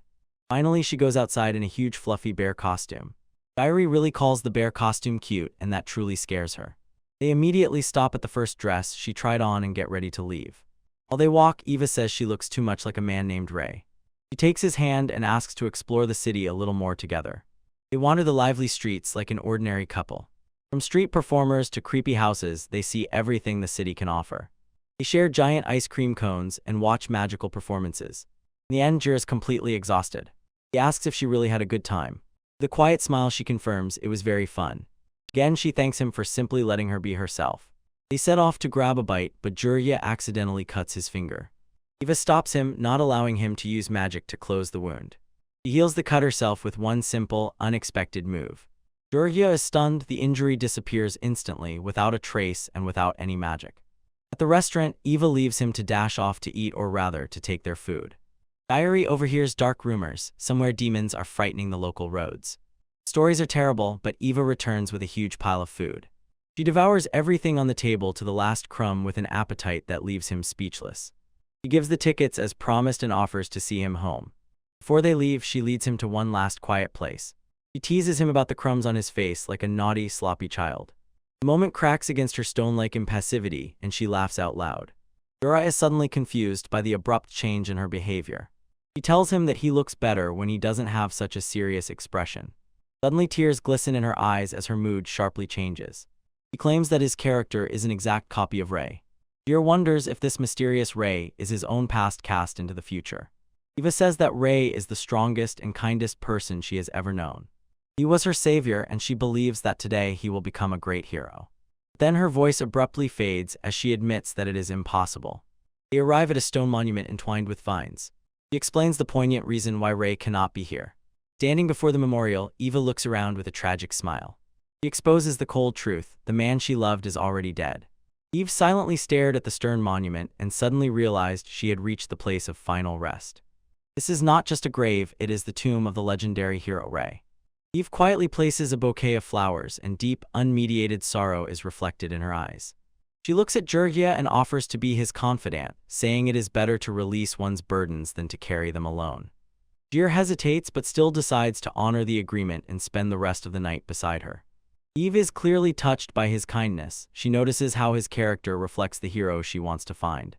She begins to open up, telling stories about Rei and how he shaped the person she has become today. Before meeting him, Eve describes her life as a dull, faceless gray shadow. Rei was the one who restored the colors of her soul, teaching her that her life has value. He gave her hope, joy, and a reason to look to the future. He showed her a world of beauty she had never even suspected existed. With a painful smile, she confesses her deepest guilt: I love him. She could not admit her feelings until he died, but vows to tell him the truth when they meet again someday. Jurgia wonders if she is going to use forbidden magic to bridge the gap between life and death. Yet Eva has a much more ambitious goal. She is searching for the legendary Dr. Rassel magic to bring Rei back to life. She decided to meet him once more at any cost. Unlike standard resurrection magic, limited by time and the soul's condition, the power of the world tree has no such restrictions. Jurgia knows this sorcery is incredibly hard to obtain because the White Mages Association keeps all information about it as a state secret. Despite all odds, Eva does not give up heaven if the search stretches for decades. Impressed by her determination, Jir promises, if he ever manages to uncover information about the legendary tree, he will inform her immediately. As the night grows later and later, Eva asks him to escort her home, and he agrees without hesitation. The quiet walk is interrupted by a familiar figure rushes through the moonlit sky. It is Aldi, and the cat familiar, in a state of complete panic. He brings this terrible news: the student assigned to Jayuri has disappeared without a trace. They still have not returned to the dormitory since yesterday. Even the guard assigned to watch over them has disappeared, and Aldi instantly fears that a terrible accident has already caught them. Jir recalls a grim rumor about a monster that hunts children and steals their hearts. Aldi will beg Juri for help, but Juri gives his trademark response: I don't want to. Eventually he sighs and gives up, but at the same time demands that the academy compensate him for the time spent. When Eva asks how he plans to find them in such a gigantic city, Juri does not hesitate. He activates clairvoyance, shocking them both with his mastery of high-level detection magic. In one breath he scans the entire Magicos Maya, but finds no trace of the children, and this brings a chilling realization. Students are no longer here. They were taken to another world to find the distortion that leads there. Aldi is already ready to rush for ancient artifacts, but Jurgia's request is much more practical. He needs rats that live in this city. Meanwhile, deep in a dark cave, a hooded figure laughs with twisted delight. A frightened student begs for help, but the killer sees only a toy in the boy. With a cold smile, the figure says, "Allow me to help you," before swinging the blade. The monster holds a fresh human heart in its hands and grumbles that the harvest is still insufficient. Few more students lie motionless on the ground. Their fates are already decided. The killer falls to his knees in prayer and thanks his lucky stars for this opportunity. With a maniacally wide-open smile under the hood, the killer dedicates the massacre to his lord, the mortal sin of gluttony. The house looks completely ordinary, but Juri feels a total absence of magic within its walls. This is the exact place of distortion that leads to another world. To find this place, Jayuri had to summon magic onto the rats. Even his clairvoyance could not track the missing students. He deliberately gathered and drove as many as 100,000 rats to comb through the entire city in search of this single rift. He points to a very specific door to his companions. The frame is surrounded by small details that subtly stand out of place. Aldi admits he would never have noticed this.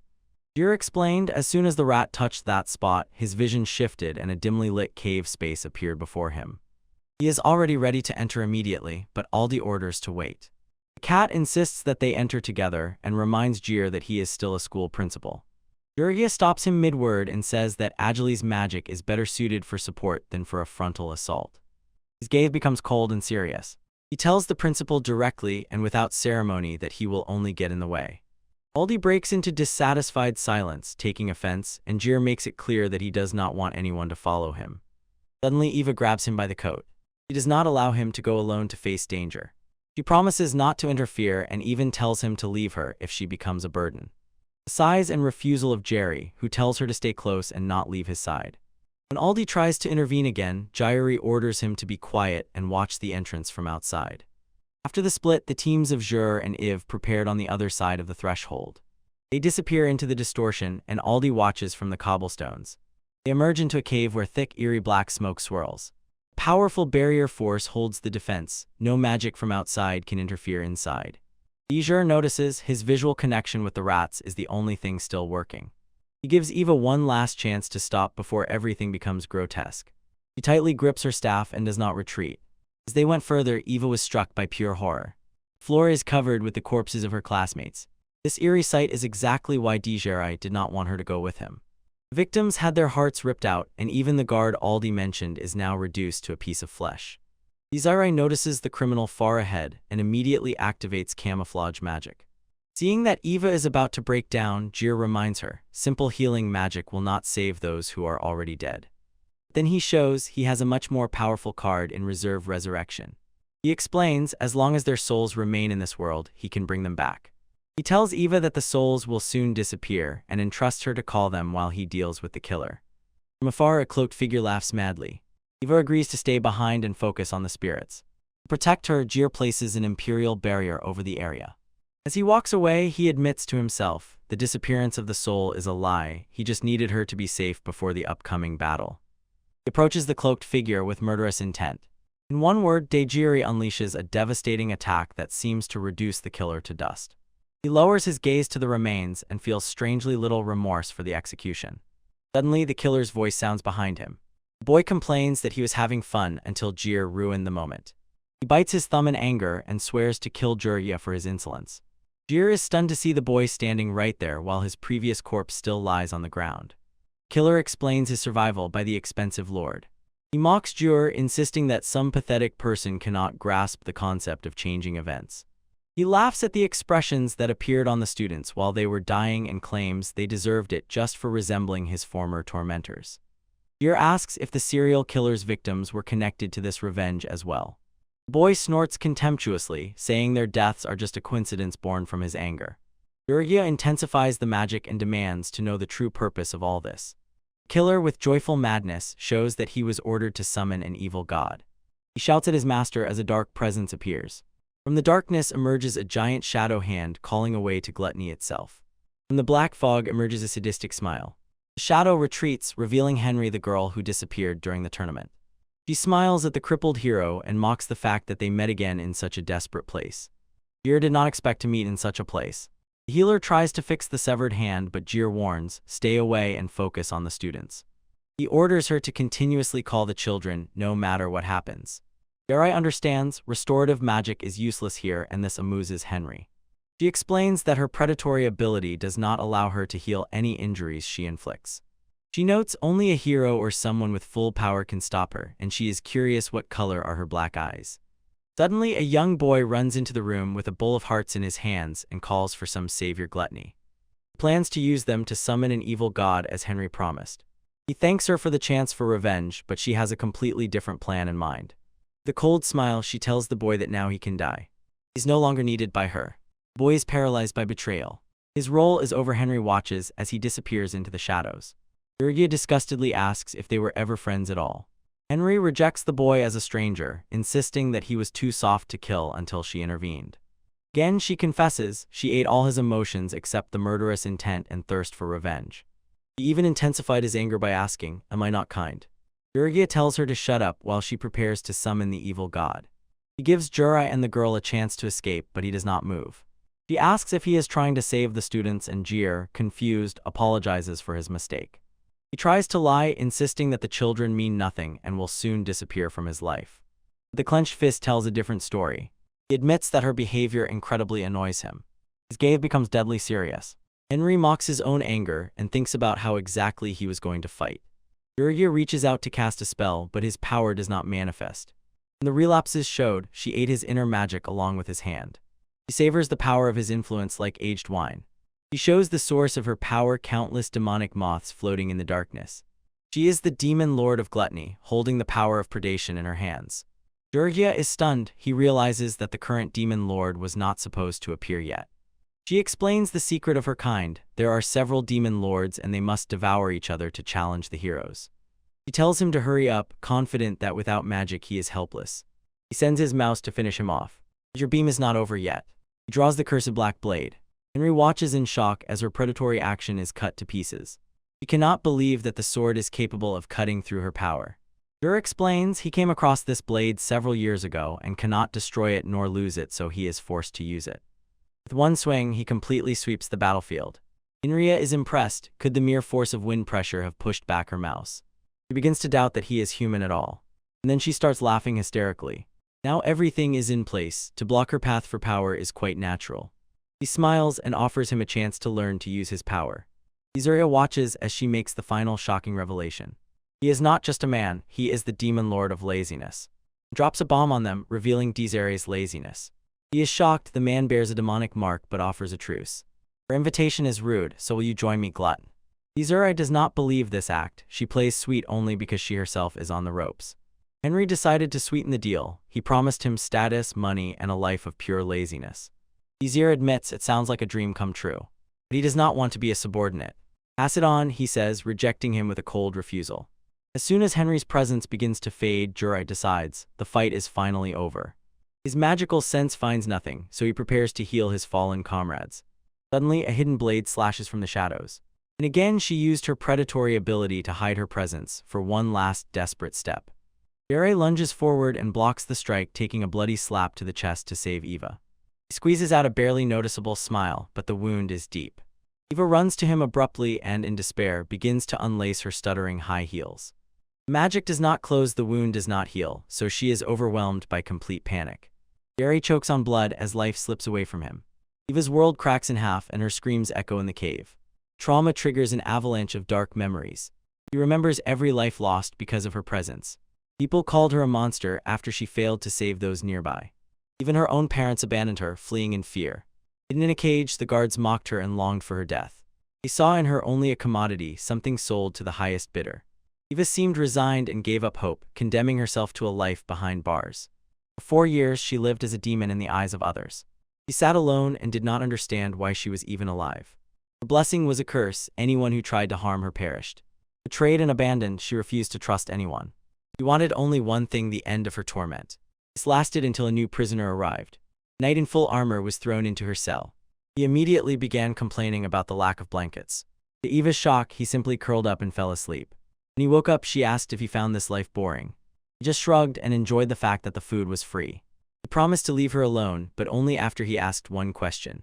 "You want to do something?" he asked. He told about his own goal, to defeat the demon lord and become king. He even admitted that she had no dreams of her own. That was enough for him. He decided right then they were leaving. With a burst of magic, he broke the iron bars of their cage. He stood tall, ready to break the chains of her fate. "I will destroy this arena," he declared, and with that changed her life forever. Night cuts through the arena guard's gate without hesitation. The arena overseer crawls back in fear and demands to know what this monster wants. "I do not like the very idea of slavery," the knight replies coldly. The coward tries to bargain, insisting that his murder will not change the world. "No, thank you," this is the only answer he receives.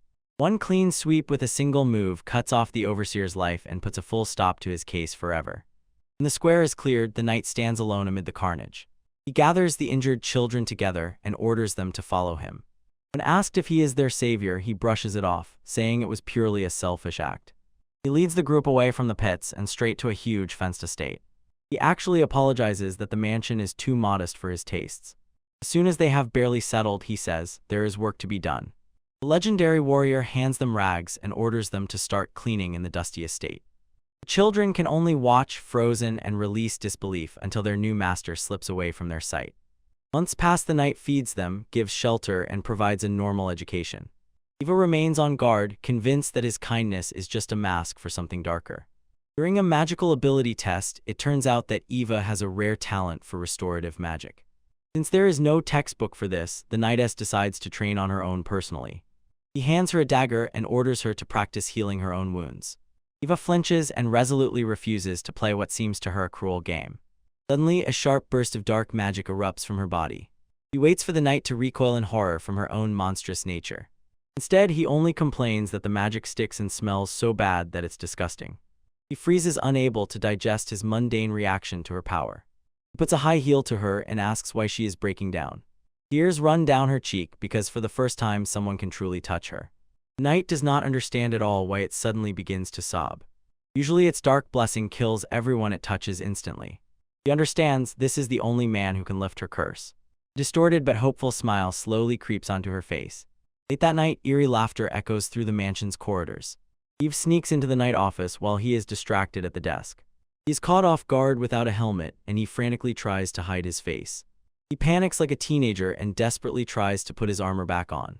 He tells her that it is already time to sleep, and she must leave immediately. Eve holds her ground and declares that she has an extremely desperate request. He did not name the size at night. He pointed to the door and told her to get out because he has no interest in any more work. He will beg him to listen to her. He loses his way and boasts about a pair of magical wind boots just finished. He admires his own creation more like a child than a warrior. When his excitement finally fades away, he finally asks what exactly she wanted to ask for. Eva looks him straight in the eyes. "Please kill me," she whispers. She says that because his immunity nullifies her curse, only he can do it. The knight asks embarrassedly, why for God's sake should he kill her at all? He dismantles her logic, suddenly realizing she perceives her immortality and power as a burden. Without hesitating for a second, he gives her a categorical refusal. He says that there is no benefit for him in this, so he will not do it. He sends her away, saying that it is time to sleep. "Stop joking," he orders, demanding that she get dressed and leave. He tells her directly he does not know her past, but she needs to start valuing herself. There's no reason to die or be stuck forever in the past. He talks about a world with incredible landscapes and delicious food, and she still has to taste it all. He tells him to stop acting as if he understands her pain. Ray remains just as harsh. He says he only cares about himself and he does not care about those who cannot love themselves. He admits his disgust for people who have completely given up and refused life. When she insists that her sister died because of her cursed blessing, he dismisses it as a banal excuse to run away. "Everything is possible as long as you are alive," he says, reaching out and offering a future. He froze, stunned, and tries to understand what else she could have done. He tells her that he does not care whether she lives or dies, because that decision belongs only to her. He is annoyed that she relies on others to end her life instead of taking her own stand. The girl finally breaks down. She screams, shattering the silence, pouring out loud the pain she had to endure. She reveals how her own family abandoned her and how everyone she once trusted betrayed her. Through tears, she admits that all she wanted was to live a happy life. She clenches her fists, mourning the ordinary life she was never allowed to have. Ray says that her breakdown proves she really does not want to die. She insists that the world made her understand she has no place in existence, but Ray refuses to believe it. He asks her the only question that truly matters: what does she really want to do? He has no answer, but he assures her there is enough time to find it. When she worries that her blessing might harm others, he offers a simple solution: just heal them. The idea completely leaves her speechless. Since she has a talent for restorative magic, he tells her she has no choice but to master it. He asks her not to give up before she even tries to control her power. He mentions spirit contracts and legendary artifacts like Yggdrasil as possible ways to tame her curse. He warns her that creating a spirit contract is dangerous and requires incredibly great magical power. Despite the danger, she resolutely nods to him clearly, without hesitation. Ray immediately switches to mentor mode, promising a harsh training regime and bitter magic enhancers. He looks at him, suddenly unsure. She asks if he trains them, only to later sell them as slaves at a high price. He clarifies that they are no longer slaves, so he has no intention of selling anyone.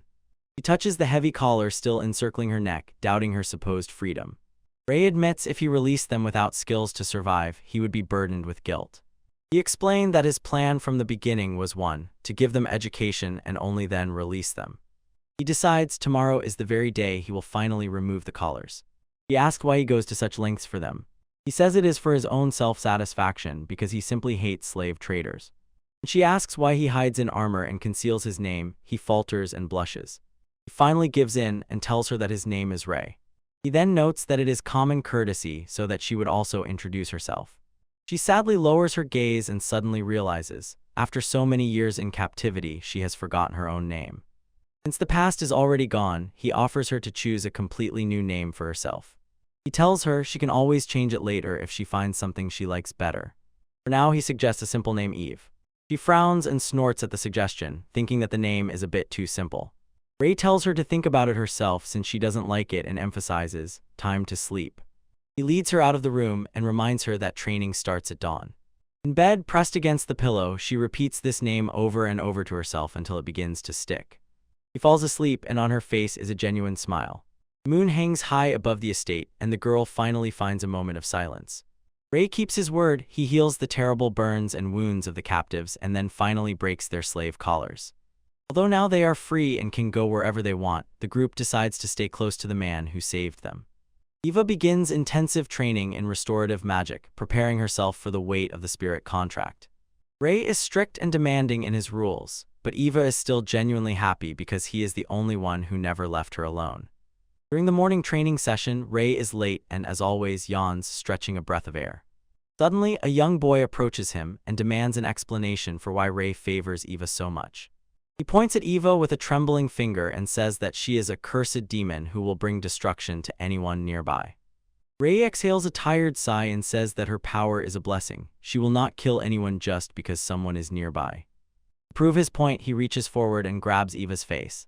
He playfully squeezes and stretches her cheeks while the other children watch in shock. Listen, I am not dead, right? He clarifies that her blessing only works when someone tries to physically harm her. His tone becomes icy when he asks the boy whether he intended to hit her with a kick or a fist, just like their former masters used to beat them. Overwhelmed with guilt, the boy falls to his knees and begs for forgiveness. He does not cry but calls himself the worst for nearly repeating the cycle of violence. Other children also join in and apologize for avoiding Eva out of fear. Eva could hardly believe her ears. The wall between her and the others finally cracked and crumbled. Ray wastes no time ordering the group to accompany Eva to help her practice restorative spells. While the training continues, Eva feels something strange. Her heart still hasn't stopped pounding wildly since the moment Ray touched her earlier. Ray leans closer and notices her bright red face and decides that she caught a cold. He decides to end the session early to go and do nothing, leaving Eva confused in the yard. He watches him rush away and wonders if she is really sick. He realizes that she would like to spend more time with him. I think about Ray, the heart cannot stop, it beats incessantly. Over the next few days, Eva's magic blooms and she finally begins to make friends. His friend decides it's time to upgrade and gives Eva a mirror. His dressed her in an incredibly cute ruffled outfit, firmly believing their teacher would definitely be delighted. She almost forcefully pushes Eva out the door, insisting that she and Ray go shopping by themselves. Eva nervously falls apart, wondering if she even looks cute at all. Ray knocks on the door and asks if she is finally ready. He abruptly opens the door and shows Eva in front of her, and Ray asks if he is ready to fall in love. Ray silently stared at one point, then quoted an old wisdom, "Good feathers make a good bird." He tells her anyone looks great if dressed festively, then sharply, without detours, orders to take it off and get ready because they are already leaving. Eva's face twists into a grimace of complete irritation, although she insists she is not angry. Ray ignores the tension and tells her quickly meet him outside. They head to the city in their usual attire. It suits Ray just right. He is not in the mood for a date. He is already losing his head with excitement over the discount ticket for magic tools. He shows Eva a simple tool for training magical manipulation and offers it to her as a gift. And he tells her to try it. When she jerks, trying to pour in her power, Ray reaches out and directs her palms. Sudden closeness again makes Eva's heart beat wildly. Ray grumbles, supposedly he is at such a high level that he has no one to talk to about his passion for tools. Eva understands if she masters these tools, maybe she can finally make Ray happy. Ray finishes his shopping walk and drags along a whole pile of supplies. Eva looks at him and smiles softly, thinking he behaves exactly like a child.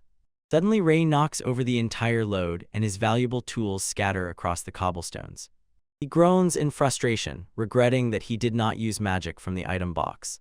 Eva bursts out laughing and Ray immediately says, her face is not so bad when she really smiles. Eva freezes, her heart skips a beat when she asks if he loves her face. No, not interesting, Ray cuts off instantly, crushing her hopes. Eva realizes how little she really knows about this eccentric man.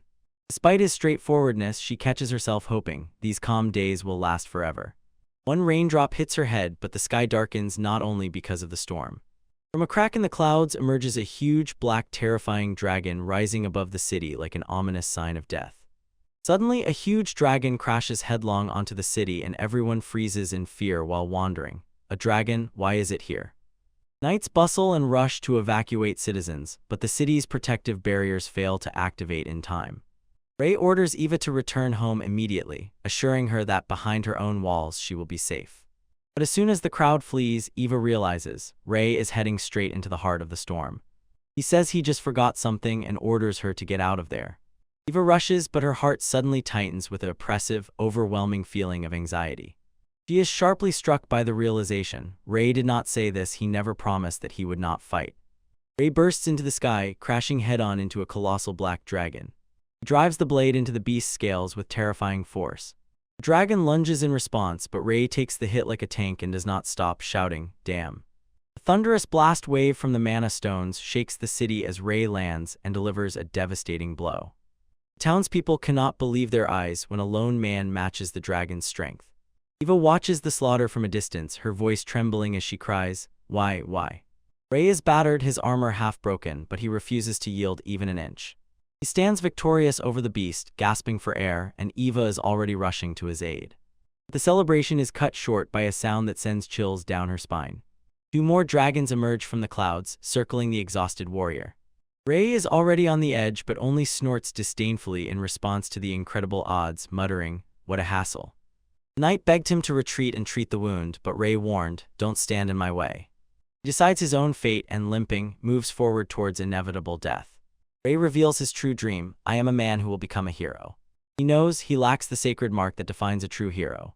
Though he decides to become a hero, he just needs to be a hero through his actions. He chooses to be stronger than everyone to protect those who cannot protect themselves. Rei puts all the strength he has left into the attack of 2 dragon comrades. He refuses to run, pursuing the ideal of the perfect hero from fairy tales, whom he so reveres. At this moment, his courage surpasses any legend ever told. Against all odds, the dragons fall, and the crowd freezes in stunned silence. Eva shouts his name and flies to the center of the destruction.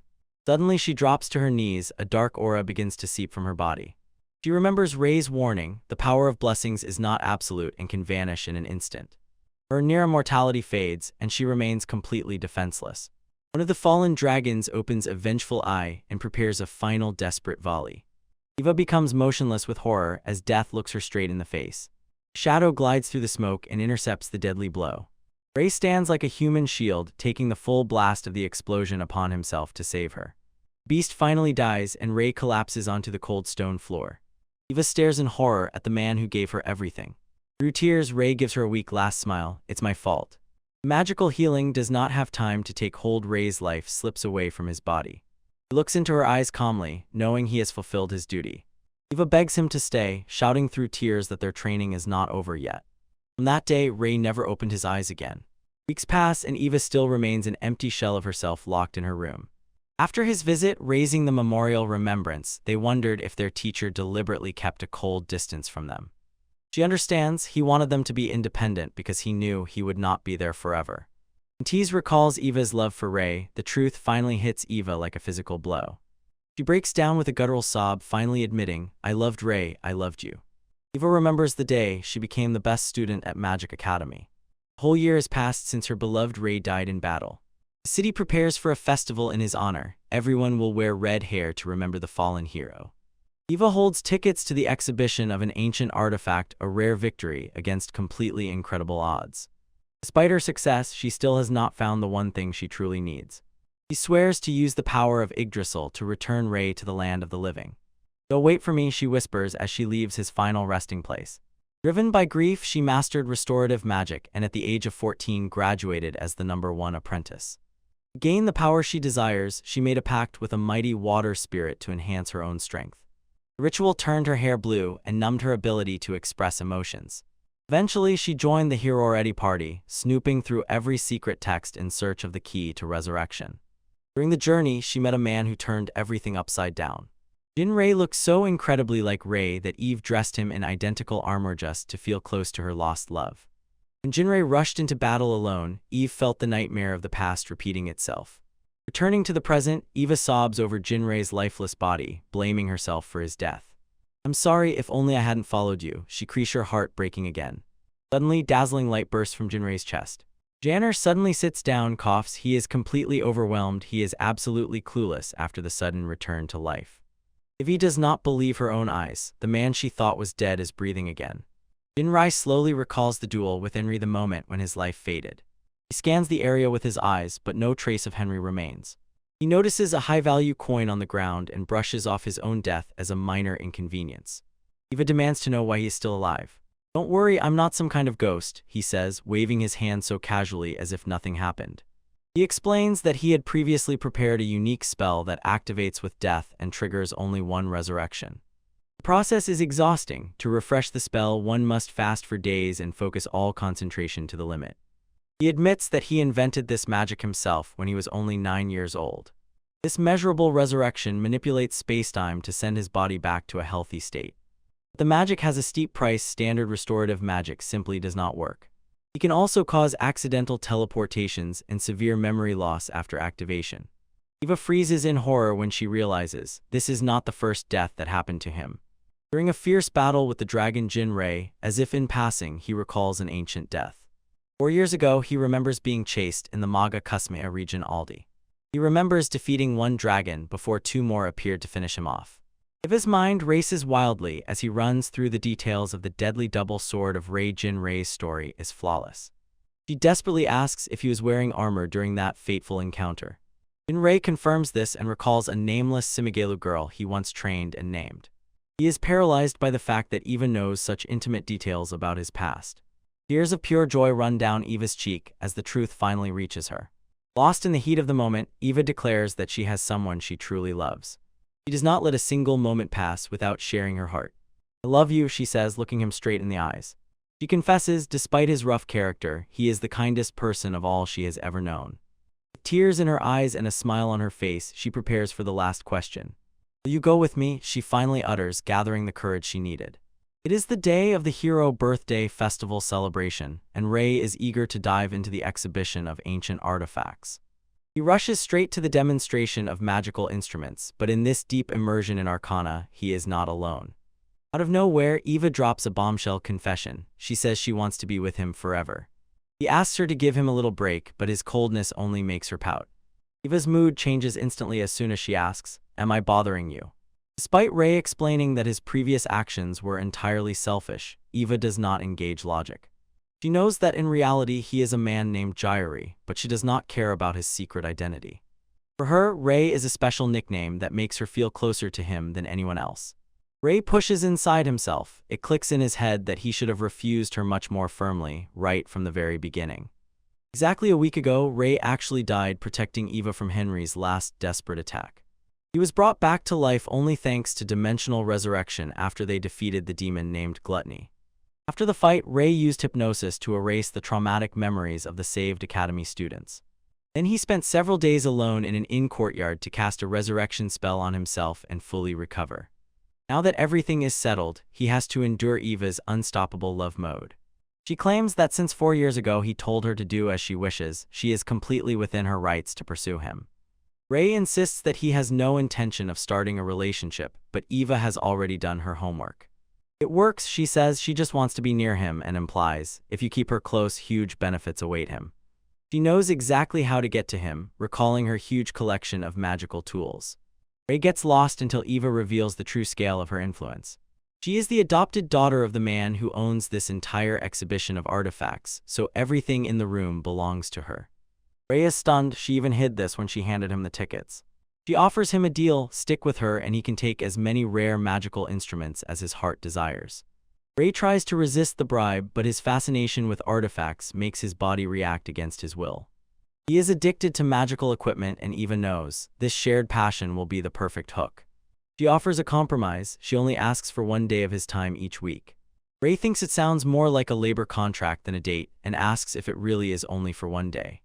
But as soon as he looks at the list of requests, his jaw almost drops.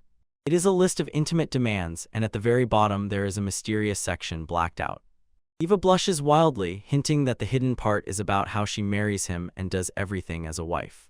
Ray immediately starts pretending as if this whole conversation never happened. Eva does not back down. She swears to make him fall in love with her since he still doesn't have a girlfriend. And Ray shouts that he can't do that and abruptly leaves, leaving the contract torn to pieces. His day is wasted and he complains that he couldn't even enjoy the exhibition.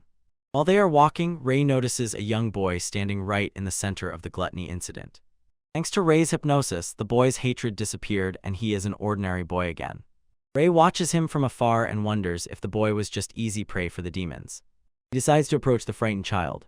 Ray suddenly lifts the boy, giving him a bag of elite candies from a famous store. He says he doesn't like sweets and orders the boy to keep them all. Ray urges him to share the treats with other children and try to find friends. He turns to leave, saying the boy should decide for himself whether to eat them or throw them away. The boy shouts, "Thank you, Oji-san," and this throws Ray into a mild midlife crisis because he stubbornly insists that he is still a young man. Ray watches, hiding a smile, as the boy finally approaches the other children. Eva seizes this moment of genuine kindness and realizes she is falling for him even more. She insists once again on her request to go on a date, and Ray is trapped in a romantic nightmare, one that will never end. Diary vanished instantly, and she was still screaming into the empty room. He, essentially, clung to the ceiling and listens as the princess lays out a plan to use him in the upcoming battle for the throne. Quietly stepping away, he notices a headline about the miracle performed by the hero Ray. Even though he tried to erase the traces, the memory of the red-haired savior is engraved in the soul of the people. He returned to his natural black hair, yet still cannot understand how Alina managed to track him. He decides that it's time to flee the country, but a brilliant magical instrument on the ground stops him in his tracks. It's a trap, and Eva lunges at him as soon as he reaches for it. She mocks him for being so easily led by such an obvious bait. She did not act alone, she coordinated the ambush with one hero. Reddy appears holding a contract in her hands and demands that her former teacher immediately join her party. These two tore apart a grim alliance just to corner him. Suddenly, a voice orders the girls to retreat, while the body of Jirei begins to move against his will. A mysterious figure in a hood pulls him into a hidden corridor and pushes him forward, forcing him to follow. She leads him into a room fortified with soundproofing and concealment spells. She gives him a soothing smile and assures him that they are safe now. Exhausted, Jirei falls onto the bed and finally catches his breath. But suddenly he is overwhelmed by a cold realization. The girl looms over him like a giant. She activates a transformational magical weapon. The camouflage flickers and dissolves. It is Rafan, and she is tired of being ignored. He pins him to the ground and reproaches him for never coming to visit her. Shock is enough to break his hesitation. He launches a desperate teleportation seal to escape the room before the escalation goes any further. He lands sharply in the middle of the forest, and his balance completely collapses. Barely managing to get back on his feet, Kane is already finding him. Knight does not seek a fight, he needs advice to reach the next level of sword mastery. The assassin's blade whistles through the air, but Jerry intercepts it precisely and with practiced ease. He realizes he is already under surveillance and orders the attacker to identify himself. Lena steps out of the bushes and admits she is the one hunting him. She is obsessed with power and sees in him the ultimate test. She says he is the only one strong enough to withstand her full destructive intent. Her face darkens and twists as she realizes she has finally found a worthy opponent. "I will kill you," she whispers, and her bloody thirst reaches a feverish peak. Without saying another word, she disappears back into the shadows. Yara does not give himself a second to hesitate and launches into a sprint. He could not believe that his attempt to live quietly had turned into this complete chaos. Kane refuses to fall behind, and even the academy leader joins the chase. The director wants him to give lectures, and at that very moment Alina notices him from afar. Reddy and Eve are right on his tail, not allowing his trophy to slip away again. Even Rafan started chasing after him, and everything screams that their wedding is about to happen. All Jairi wanted was to avoid trouble and live a life of luxury, but instead, he is a D-class adventurer pursued by an entire army of powerful women. He finally reaches his limit and screams out of pure helpless despair. He just wants to laze around doing nothing, but the world has its own plans. While he is desperately fleeing further, suddenly a terrifying mark flashes on his forehead, and it foretells a dangerous new complication. Yura enjoys the morning sun, thinking he can finally rest. He dives back into the sheets, sure that doing absolutely nothing is the height of pleasure. But his rest is short-lived as soon as he feels something moving under the blanket. He almost hits the ceiling in shock. He cannot believe his eyes. Henry stands before him, a woman who is supposed to be dead. Her presence chills when she explains, a fragment of her soul is now in him. She warns, this new power will be critical for what comes next. Jir jumped out of bed, realizing it was just a vivid nightmare, and then saw again, the real Raffine had crept into his bed.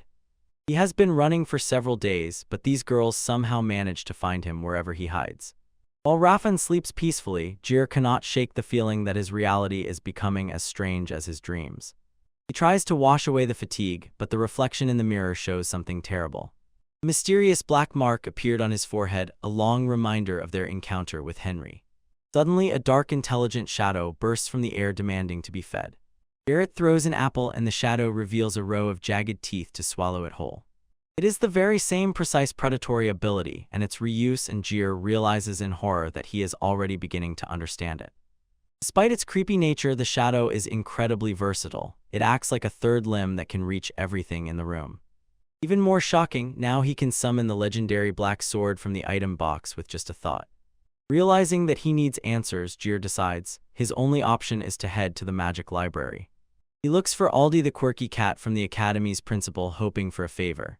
Jir tries to act casual, as if the director will easily grant him access. Aldi is a true master of teasing. He reminds Jir that he has the power to help, but whether he actually will, that's another story. After a few tense moments, the cat jokes and laughs, promising to give him permission because they are such good friends. Aldi even goes so far as to specially arrange a carriage for the trip to rival Hello. While Jir is truly touched, he thinks that this time the director is a normal person. His gratitude instantly disappears when the magical ropes suddenly snap tight and bind him firmly. Aldi smiles crookedly and announces to the hall he has successfully caught Jir. Even her companion looks satisfied. The cat did fulfill his part of the deal. Jir sits in place, unable to believe his own eyes, completely still, at the mercy of his comrades. He tries to break free, but Aldi shows these are not ordinary ropes. This is an ancient magical instrument, one of 3 that exist in the world, and it makes escape impossible. Captured and unable to break free, Jir is driven into a carriage that rises into the sky and flies to their destination. Inside, the disguised Raffine wastes no time settling in as if at home and sliding a pillow onto Jirai's lap to ease his fatigue. Eva fends him off by trying to feed him homemade bento by hand while they soar through the clouds. The younger girl gazes enchanted at the landscape, completely unaware of the romantic tension unfolding nearby. Jirai begs them to untie him, but Eve refuses. He already knows. As soon as Jirai is free, he will immediately try to escape. Suddenly, everything becomes awkward when Jirai declares he needs to use the toilet. Eva pulls out a bottle of wine as a solution. She even offers to look away while he takes care of his business, and this terrifies him utterly. Raffine explains that she resorts to disguise to cross borders after Aldi sent her a magical letter. Outside, Aldi is having a blast, steering the flying carriage and enjoying the chaos he himself caused. Jir could only sigh and accept defeat, having no idea how his life had fallen into such a complicated abyss. The 2 girls immediately start arguing. Eva orders the princess to step back. Raffine does not back down, boldly declares that she and Jirai love each other. They crash right into Jir's face, demanding to say which of them he loves more. Over time, the tension eases, and Raffine expresses a desire for them to fight on equal terms and become friends. She admits, as a princess, she actually did not have many friends from the very beginning. Eva is touched by the confession and officially accepts her, agreeing to remove the honorary titles. They are already planning a shopping trip as soon as they land, so Jirai is left wondering, do they really get along now? When finally the city rival Hello appears in sight, the team prepares to descend. Jir gazes at the sprawling landscape and realizes, wherever he goes, he will never escape their clutches. The guard insists the special zone where the magical library is located is strictly forbidden to enter. Aldi tries to press with authority, stating that they had obtained permission in advance. But the guard explains the anti-hero group has completely overrun the reconstruction zone, so they cannot guarantee the safety of an adventure with a rank downgrade like Jirai. Rival Hylo is a country under the yoke of the Empire, built on the worship of heroes. This is land inhabited by beast folk, who still bear scars from a demonic attack that happened years ago. Many locals harbored an ancient grudge. The heroes were late and failed to save their families. Retinoa enters as the hero of the attack, but Jurgia prepares to part ways and find his own path. Ritaniwa is stunned by the thought of being separated from her teacher, but Aldi orders them both to step back and let the professional negotiate. Cat puts on his cutest act, pleadingly watching the guard with flickering eyes. The guard is ready to surrender, but a cold, authoritative voice orders her to stop. A man named Lucas steps forward, and his presence immediately seems to squeeze the place with pressure. You can tell that this guy is bad news just by how he carries himself. Despite animal ears, his features are entirely human, so he looks like a half-beast noble. He ignores the guard's protests and takes control of the gate. He said no, and he repeats it again, his gaze full of contempt. He introduces himself as a talent hero and orders the group to get out of his sight. He demands that they get lost and disappear completely before he loses patience. Georgia does not take his eyes off a hero, has no right to punish people like that. His companion takes his side, but Lucas just snorts. Supposedly, the weak naturally obey the strong, such is the law of nature. Jor clenches his fist as the tension reaches its limit and is about to explode. Behind him, he feels the everyday and trembling as she grabs his coat. Lucas does not stop, relentlessly calls Jir a worthless renegade and orders Enrollment to take him away. Girl froze in fear. This made the blood in Georgia boil. Lucas tries to silence her with a look, but Jir has already heard enough. Do not gape, it is annoying. Jerry jerks forward sharply and stands between them. Lucas perceives this as an outright attack against his royal status, Prince Fort Independence. Jurite disdainfully apologizes and says that he did not understand, as if speaking to such an important person. He challenges the prince's logic to a fight. If the strong rule, then Lucas must obey. He places a calming hand on Retinoa's head and promises her that everything will be fine. Even if she is scared, Jir does not let it slip from his hands. He decides that it is time to prove who exactly stands at the top of the food chain. I am better than you, stronger, Jirya states with absolute confidence. Lucas responds with a twisted, self-assured smile. He reaches for his weapon greedily to completely crush the commoner. The fight is cut short. A huge werewolf named Wisdom runs up and rushes to check on his master. Lucas orders his subordinate not to go forward until he deals with the D-rank trash himself. Suddenly, Aldi recognizes the beast man and realizes that he knows this giant warrior. Turns out Aldi and Wisdom were close friends. They once studied magic together. Wisdom serves as the vice commander to Lucas the Prince, who united 10 countries on the continent of Vestia. He is a man who believes that everyone must change to match the times. Jurai's companion approaches the matter and proposes a deal. If Jurai wins the duel, they will enter the country. Lucas agrees, but only on the condition that Jurai will act as her permanent guardian. She firmly refuses the terms, stating that she does not intend to be a burden and simply rely on Jurai for protection. He has worked so hard to get here, and now she cannot be pushed aside. Lucas raises the stakes, challenging her. If she wants an individual record, let her defeat Wisdom. She agrees without a second of doubt, insisting that she is much stronger than she seems. Even Eva, the white mage, steps forward and joins the fight, not allowing herself to stay on the sidelines. Everyone officially agrees to the terms, while Jir watches through the panicking days. It is an all-out war between the attack hero party and the talent hero party. Princess Raffine smiles from ear to ear as she prepares for the first match. She promised Jurai she will do everything to the maximum and will not let him down. Jurai brushes it off, but the reality of the situation presses as they prepare to face the talent hero party. It explains that he cast a spell so that no one would actually die, but Jurai still looks uncertain and tense. Even if they cannot die, the trauma from the feeling that you were killed remains in memory. Meanwhile, Eva is busy preparing the staff, and Reddy sits aside looking completely exhausted. Reddy is clearly going through hard times right now. The size of the GRA when she notices, she was really switched off until the preparations for the match end. Kat steps onto the field as a judge and announces, any magic or weapons, everything is allowed. Raffin asks if magic can force a surrender, and as soon as she gets the green light, she is immediately ready to move. Wisdom the Beastman Wolf is equally ready for the clash. Magic sphere flashes and the battle spell activates. This is a confrontation between the parties of attack and talent, and the order is given, start. The sphere rises into the sky, creating a localized dimension for the fighters. Kat uses a projection tool so Jir can watch everything happening live, in real time. They were thrown into dense forest terrain, and Jir knows well, for Raffina this is a colossal defeat. In this environment, wolf beast folk thrive, but Raffin does not hesitate, immediately shouts, stop. Her magic works instantly. Wisdom freezes him on the spot. She explains, as soon as her magic is in effect, he will be unable to do anything, and politely asks him to surrender. Wisdom is not one to surrender. He is a member of the Adolf Knights, and their code commands to achieve victory, even if it means losing limbs. For him, defeat is acceptable only by death. He dares not order her to give him the command to commit seppuku if he wants him to stop. Rafin noticeably trembles. She is a kind princess who probably has never had to kill. Georgia watches from outside and understands. Her naive hope for a clean capitulation is shattered by the unwavering determination of the warrior. 5 minutes pass in a tense silence, a harsh standoff without movement until Wisdom speaks, he asks. Rafin holds her position and does not give the order for his death. Wisdom realizes there is nothing left to help and finally makes his move. He lunged with terrifying speed and appeared right behind her. "And I will force you," he growls, sharply grabbing her. His claws squeeze her throat and Georgia instinctively lunges forward, trying to save her. Cat stands in his way, reminding him interference during the match is forbidden. Rafin tries again to strike with his word magic, shouting for him to stay away, but everything falls apart. Wisdom suggests he has been taking measures against her magic all this time. It turns out Wisdom specializes in anti-magic research, and with 5 minutes of endurance he can nullify her spell.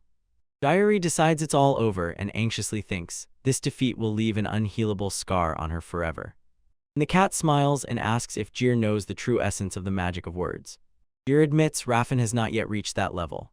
Wisdom demands her surrender once again, unwilling to cause her harm in vain. Rafin thinks about Jir and the role he wants to play beside him. He screams that she will not become a burden and refuses to surrender. Wisdom sighs, decided to end this as painlessly as possible. He prepares the finishing blow with his razor-sharp claws. Rafin falls to his knees, but she does not pray. She whispers a spell, "I am strong." She repeats it like a mantra, insisting that she is much stronger than him. He imagines he's becoming faster and more powerful.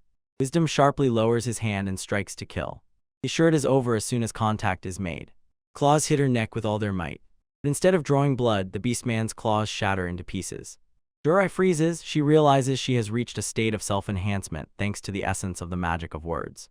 Wisdom cannot believe his own eyes when he looks at his broken nails. From her conviction and pure force, Rafin looks him straight in the eyes.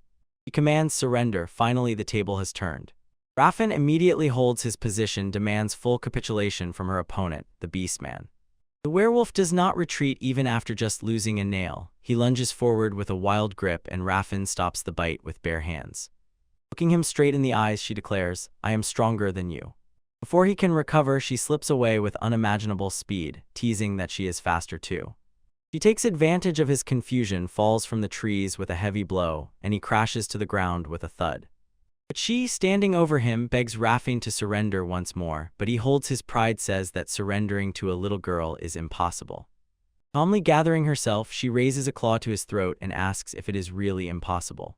Tears gather in her eyes as the weight of the moment overwhelms her. In the end, she says sorry and delivers the final blow, ending the duel with splashes of blood. The winner is officially declared the princess. Meanwhile, the werewolf Xenon clutches his throat and freezes in disbelief. So Isaac's ecstatic for her incredible demonstration of the magic of the word.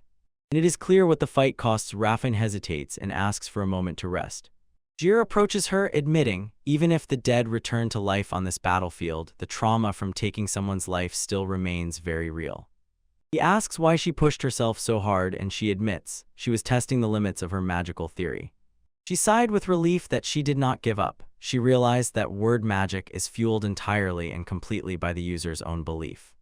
Watching her, Jurya understands. Her conviction has grown to the point that she decided to stay by his side forever. The mood cuts the shift as soon as Eva finally arrives at her own match and apologizes for the delay. Jir notices that Rafin still looks a bit pale, but she quickly hides her distress with a convulsive smile and assures that she is fine. Eva says less confidently that, although she was the best in written exams, she always came last in practical tasks. Suddenly, Xenon returns and pulls along in his arms a little girl in a cap, who mercilessly mocks him for losing to a girl. This newcomer, Maya, is Eva's next opponent, and she is clearly not thrilled about her duties in the heroic party. Maya Spatiev and immediately points a finger and shouts her name, recognizing her. She is bursting, wants to settle scores and prove who is the stronger mage. That one whispers to Jurya that they studied at the same academy, classic rivalry with which it all began. Tension rises while Maya waits for an answer until suddenly Eva tilts her head and asks, "Who are you?" Maya is satisfactorily broken and panicked, reminding Eve that they were supposed to be friends and constantly talk. She even says her full name, Maya Katsavalida, hoping it will trigger a memory. Eva throws out a rude apology and says that back then she had no time for friends and now simply does not remember her. Jir can only silently watch as Eva mercilessly crushes her. With the starting whistle, the duel officially begins between the two white mages. Jurya expects a long, exhausting fight with healing and endurance, but Maya instantly shatters these expectations, delivering a brutal high kick right to Eve's face. Maya is not a traditional healer, she is a close combat specialist, capable of twisting skilled fencers with bare hands. Besides her combat skills, they say she is also a true master of housework, so she turns out to be a frighteningly high-class all-rounder. Maya pressures Eve, forcing her to stop defending and finally fight back. She discovers that her motivation was born from a miserable defeat against Eva during their initiation, a memory that still fills her with rage. She bursts into tears. She is annoyed that she remembers Eva so clearly, while she herself has been completely forgotten in return. Eva begins to mutter quietly, recalling her past, a demon who took lives with her blessing. She understands one treatment is not enough to protect what she cares about. When a powerful aura begins to swirl around her, Maya freezes in shock. Taking away her determination to fight, Eva activates her magical extension. She manifests a water sickle, a deadly blend of elemental magic and her unique blessing. Eva thanks heaven for her transformation and refuses to repeat the mistakes of her past. Maya mocks the clumsy weapon, but Eva's determination is clear: to protect those she cares about. She abruptly moves forward, stubbornly determined to become stronger, while Maya prepares to strike. Spear thirst passes through Maya's hand without a sound, and she remains bewildered. Maya tries to put on a high heel, but her hand remains blackened, an unhealing stump. She panics when the wound begins to rot even deeper. Ray understands. Eva causes excessive healing alongside her blessing. The harvest does not cut the flesh, it floods the target with so much healing magic that biological collapse occurs. Ray remembers how Eva exhausts herself in grueling training at the academy. Every day she pushed herself beyond the limit, fueled by a goal only she knew. Ray admits even without him she never stopped training. Broken Maya seems to be in a stream of desperate tears. She tries to find justification for her loss, but sincere, apologetic Eva only makes her feel emptier. Eva apologizes for forgetting their former connection. She admits that they are not friends yet, but extends her hand and says, "Let's be friends." Maya pretends nothing is wrong, but she is clearly affected when she accepts this gesture. She insists that they should still be rivals in the chase to defeat the demon lord. Ray sighs with relief, seeing that the conflict was resolved peacefully. He praises Eva for her hard work, and only then does a rare, genuine smile break out on her face. The mood changes sharply when Lucas steps forward and immediately sends everyone away, saying they are useless. He directly challenges Ray, aiming to put D in his place. Ray is already ready to put an end to this arrogance. The fight activates and they are teleported to a desolate wasteland, where Ray can finally unleash all her power. Lucas Mox rushes into battle with reckless bravery.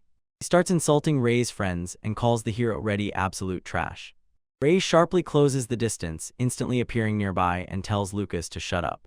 Lucas only barely smiles, realizing he managed to hit Ray's weak spot. Ray demands that Lucas explain what he did to Reddy. Lucas plays dumb, mocking Ray's emotional breakdown. Ray tightens his grip and says he is just doing what he wants. He demands an answer immediately. Lucas offers a deal: defeat him and he will speak. He disappears instantly. Suddenly, the sky is covered by a real forest of blazing swords. Lucas tells Ray to despair before the power of a true hero. Ray freezes in shock as he sees with his own eyes the boundless scale of the talented hero's power. Yer barely manages to react when, after Lucas shouts about teleportation, a hail of steel falls from the sky. He manages to dodge the swarm of blades, but the amount of high-level weapons is impressive. Jurya realizes these are not just random blades. These are several different holy swords at once, and each carries its own blessing. If he tried to block them, he would be torn apart. Lucas suddenly dissolves behind him and teases his confused facial expression. The hero with cat ears rushes forward with dazzling speed, forcing Jurya to panic and block a heavy blow. Lucas continues the mental attack. He disappears and then reappears again, and Jurya tries to somehow track his movements. A sharp blade strike cuts Jurya's cheek and blood splashes from it. Lucas stands, head held high, disappointed by what he considers the absence of a real challenge. Jurya wipes the blood and realizes this is not teleportation at all, but a technique called phantasmal deception. Lucas confirms the theory and explains that he uses the illusionary abilities of the ancient phantom hero. Jir pieces together all the fragments and understands Lucas's true gift is the ability to channel the powers of legendary heroes from history. Lucas only gives a crooked smile, surrounded on all sides by forests of recreated sacred swords. He declares that this talent makes him the chosen number one. Jurya cannot hold back and calls him a treacherous freak for such a broken skill. When asked where he knows about these little-known powers, Jir simply says he researched a lot because he once dreamed of becoming a hero himself. Lucas admits he was wrong to reveal his own trick. He draws his sword again stubbornly to finish this quickly. Suddenly, the sky is pierced by a huge network of complex magical circles. Lucas tells Jir to despair over the chasm between their power levels. These are imperial spells. They are cast entirely without chanting, a terrible demonstration of raw talent. Lucas boasts that he is a master of all magic, fencing, and martial arts. Georgia looks up at the devastating magical pressure, feeling the weight of the chosen hero's power. With Lucas demands surrender, stating that he has no time to waste on him this week. Jirai only clenches his fist and asks if this is really all the hero has to show him. He raises his hands in a contemptuous gesture as if surrendering, but mockingly. With a sharp smile, Jir tells Lucas, "You must surrender." Lucas thinks that the Durakanker has finally lost his mind and prepares for the finishing blow. He decides that he has had enough of Jurgia's posturing. Jurgia exhales a tired sigh and raises his hand. In a moment, Jurgia's magic explodes, completely nullifying the Imperial spells in a giant detonation. Lucas is caught in silence, unable to comprehend how Durhanker simply destroyed his strongest spell. Diary pretends as if this is a normal weight training and tells the shocked Lucas that he is already too tired to continue. Lucas does not retreat. He draws his blade and launches into a last desperate attack. Before Lucas can react, Jir closes the distance and delivers a bloody blow right to Lucas's stomach. He explains, breaking the illusion is easy as long as you find the real body before switching. Lucas tries to use his holy sword of light shadow, but the move is already marked in red. Lucas screams in anger as his attacks fail again and again against some worthless nobody. Jir delivers another decisive blow. He looks at the fallen hero and says, the power he holds is not truly his. It is a pathetic, pale imitation of the past power of the true hero. Diary declares his victory and orders Lucas to surrender. Lucas asks in shock, why would such power agree to be a pathetic daring adventurer at all? Jir just shrugs, a rank promotion is a hassle, and besides, it was never created for heroes. When asked why he even needs such power, Jirei looks at the stars and simply says, it's for me. Lucas considers the answer from someone with such potential absolutely ridiculous and senseless. He looks at Jir and in his gaze is envy and understanding. How nice it must be to live so freely. He calls the situation ironic. Lucas insists that the strong have a duty to the weak and that Jirei is renouncing his responsibility. Jirari stands still and says he will always follow his own path. He doesn't care about others' expectations or complaints. Exhausted and broken, Lucas finally gives up. Granting the D-Rank team permission to enter both the reconstruction zone and the special zone. But Jurgia is not yet ready to let the hero with the best mirrors go, stops him, and forces him to tell the truth. He wants to know exactly what was done to prepare Harem to cause such terrible panic. Lucas remains calm and insists that he has never wronged her even once. He explains, although he hates her ideology and character, he has not touched her with a single finger. When Derry presses even more insistently, Lucas suggests, let him ask the girl himself. He hints that Reddy is hiding a secret that will be extremely uncomfortable for Jirei to learn. The hero cuts off further questions, stating that the details are classified information known only to a few heroes. Suddenly the tone changes. Lucas asks what Jir would do if someone important to him was killed. Jir remains stunned by this dark possibility. Lucas reflects on how hard it is to live righteously when revenge is such an easy path. He quickly cuts off the heavy topic and tells Jirei to simply forget that he ever mentioned it. Before leaving, he stops and gives one last piece of advice. He warns Jir if he truly cares about Reddy, there is only one thing he must do. His gaze sharply becomes painfully serious. Force her right now to stop being a heroine. Zurgia returns to the group. He is shaking badly because of the gloomy warning from the hero. Richie has already returned to her carefree cheerfulness. Her lively nature returns the moment Lucas disappeared. Seeing how happy she is, Jir decides not to pressure her about the secrets she is clearly hiding. She immediately returns to her usual antics and begs him again to join their party. Jurgia refuses and she frowns, accepting it, and reminds him he is a hero to her in any case. The group finally arrives in the country rival Hilo, a nation famous for its friendly attitude towards heroes. Since Jir is not an official party member, he has to pay full price for everything, and when he gets to the library, he finds out it is closed for renovation. He is officially bankrupt and must find a job immediately. He realizes he should not be the only one carrying this financial headache. Soon he finds himself on the streets walking, and 3 beautiful girls follow him. Even Raffen and I are already standing on each other's throats arguing about who is his real wife. Jirai decides to come to terms with all the dramas he knows. The more people, the easier it is to handle the guild's requests. When he suggests sightseeing before heading to the guild, Raffen blushes and gets embarrassed. Could this be, perhaps, a date? Chai is simply delighted, hunting for treats. Surprisingly, Raffen refuses to consider the invitation suspicious and decides to go shopping with Maya. Eva also moves on, unwilling to enjoy the trip if her friend is not going along. They part ways on their own, leaving the others behind. Only Reddy remains, waving the girls a joyful farewell. She doesn't waste a second, immediately stuffing her mouth with all the street snacks she can find. Yer looks confused. She is given free treats only because of her heroic status. She points to a huge clock tower in the distance. Such a thing was not there during Jurai's last visit. He explains that this is a new twist in local legends with a legendary romantic curse. They say that a confession there forever binds the couple, and refusal means this man or this woman can never be met again throughout their entire life. Their march is interrupted by an old man from the beast folk ethnicity. He is struggling, carrying a huge backpack on his shoulders. While the crowd pays no attention to him, Reddy quickly runs to him to offer help. They help the old man, who leads them to the gates of the reconstruction zone. Diary decides to stop right here, noticing how tightly the guards are standing. The old man freezes, feeling the dense hostility and tension that waves from the depths of the ruins. Izuria concludes the rumors about the anti-hero factions are most likely true. The old man thanks Reddy, calling her a young heroine and a true benefactor. He praises her beautiful, clear eyes and emphasizes how rare such eyes are. Then he glances at Jairi and begins to mock him, saying his eyes are cloudy and look even worse by contrast.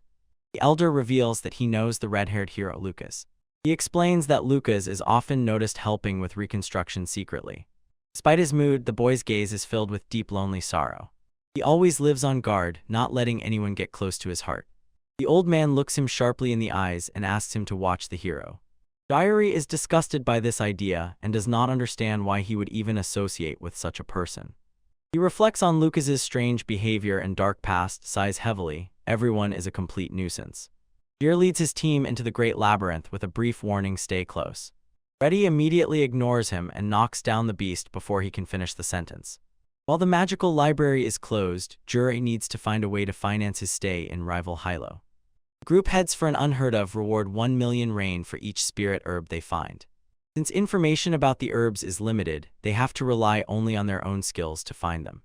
Can you use clairvoyance to identify the healing herbs? Asks Jair, hoping that Raffen can accurately indicate their location. Raphael is eager to help, but even notes that Jir will probably handle this task on his own. Jir admits his version of the spell works only on people and reconnaissance is left to Raffini. She directs her power, but the result is not what she hoped for. I can't find him, she mutters, and the failure instantly spins a spiral of hopelessness within her. Ijeri calms her down and decides it's better to find the local fairies and ask about everything. Eve breaks ahead, confident that her contract with the water spirit will make everything simple. They run to the very edge of the water and feel the barely noticeable presence of elusive phantom spirits. Eva begins her ritual, but the fairies are not eager to help. A cloud of dirt flies out of the air and slaps Eva right in the face. She is already ready to unleash a bloody revenge, forces Dijeri to hold her back until she attacks the invisible prankster jokers. Reddy notices the fairies are actually afraid of them and hide in the bushes. Raffen suggests doing something interesting so that the spirits understand they do not intend to cause harm.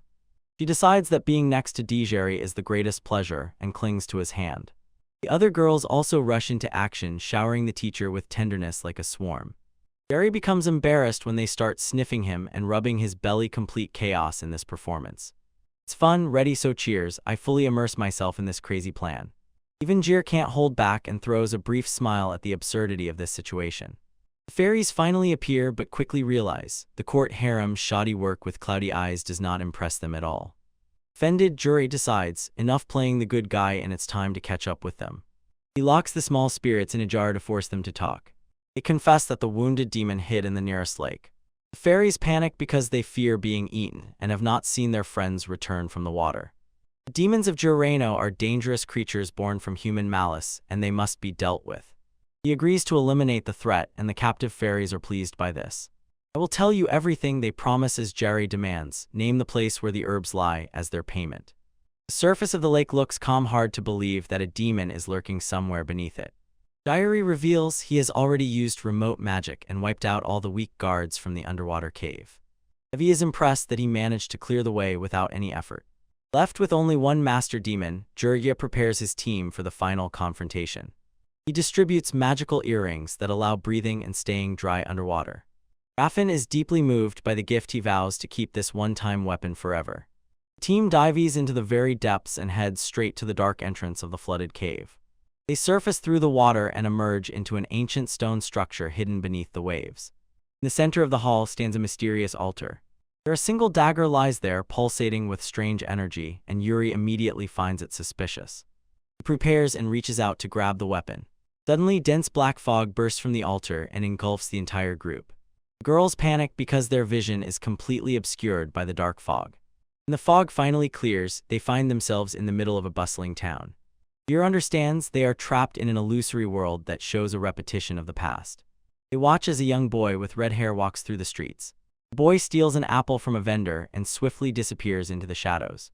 They follow him all the way to a hut where he shares the stolen food with a young Bisman girl.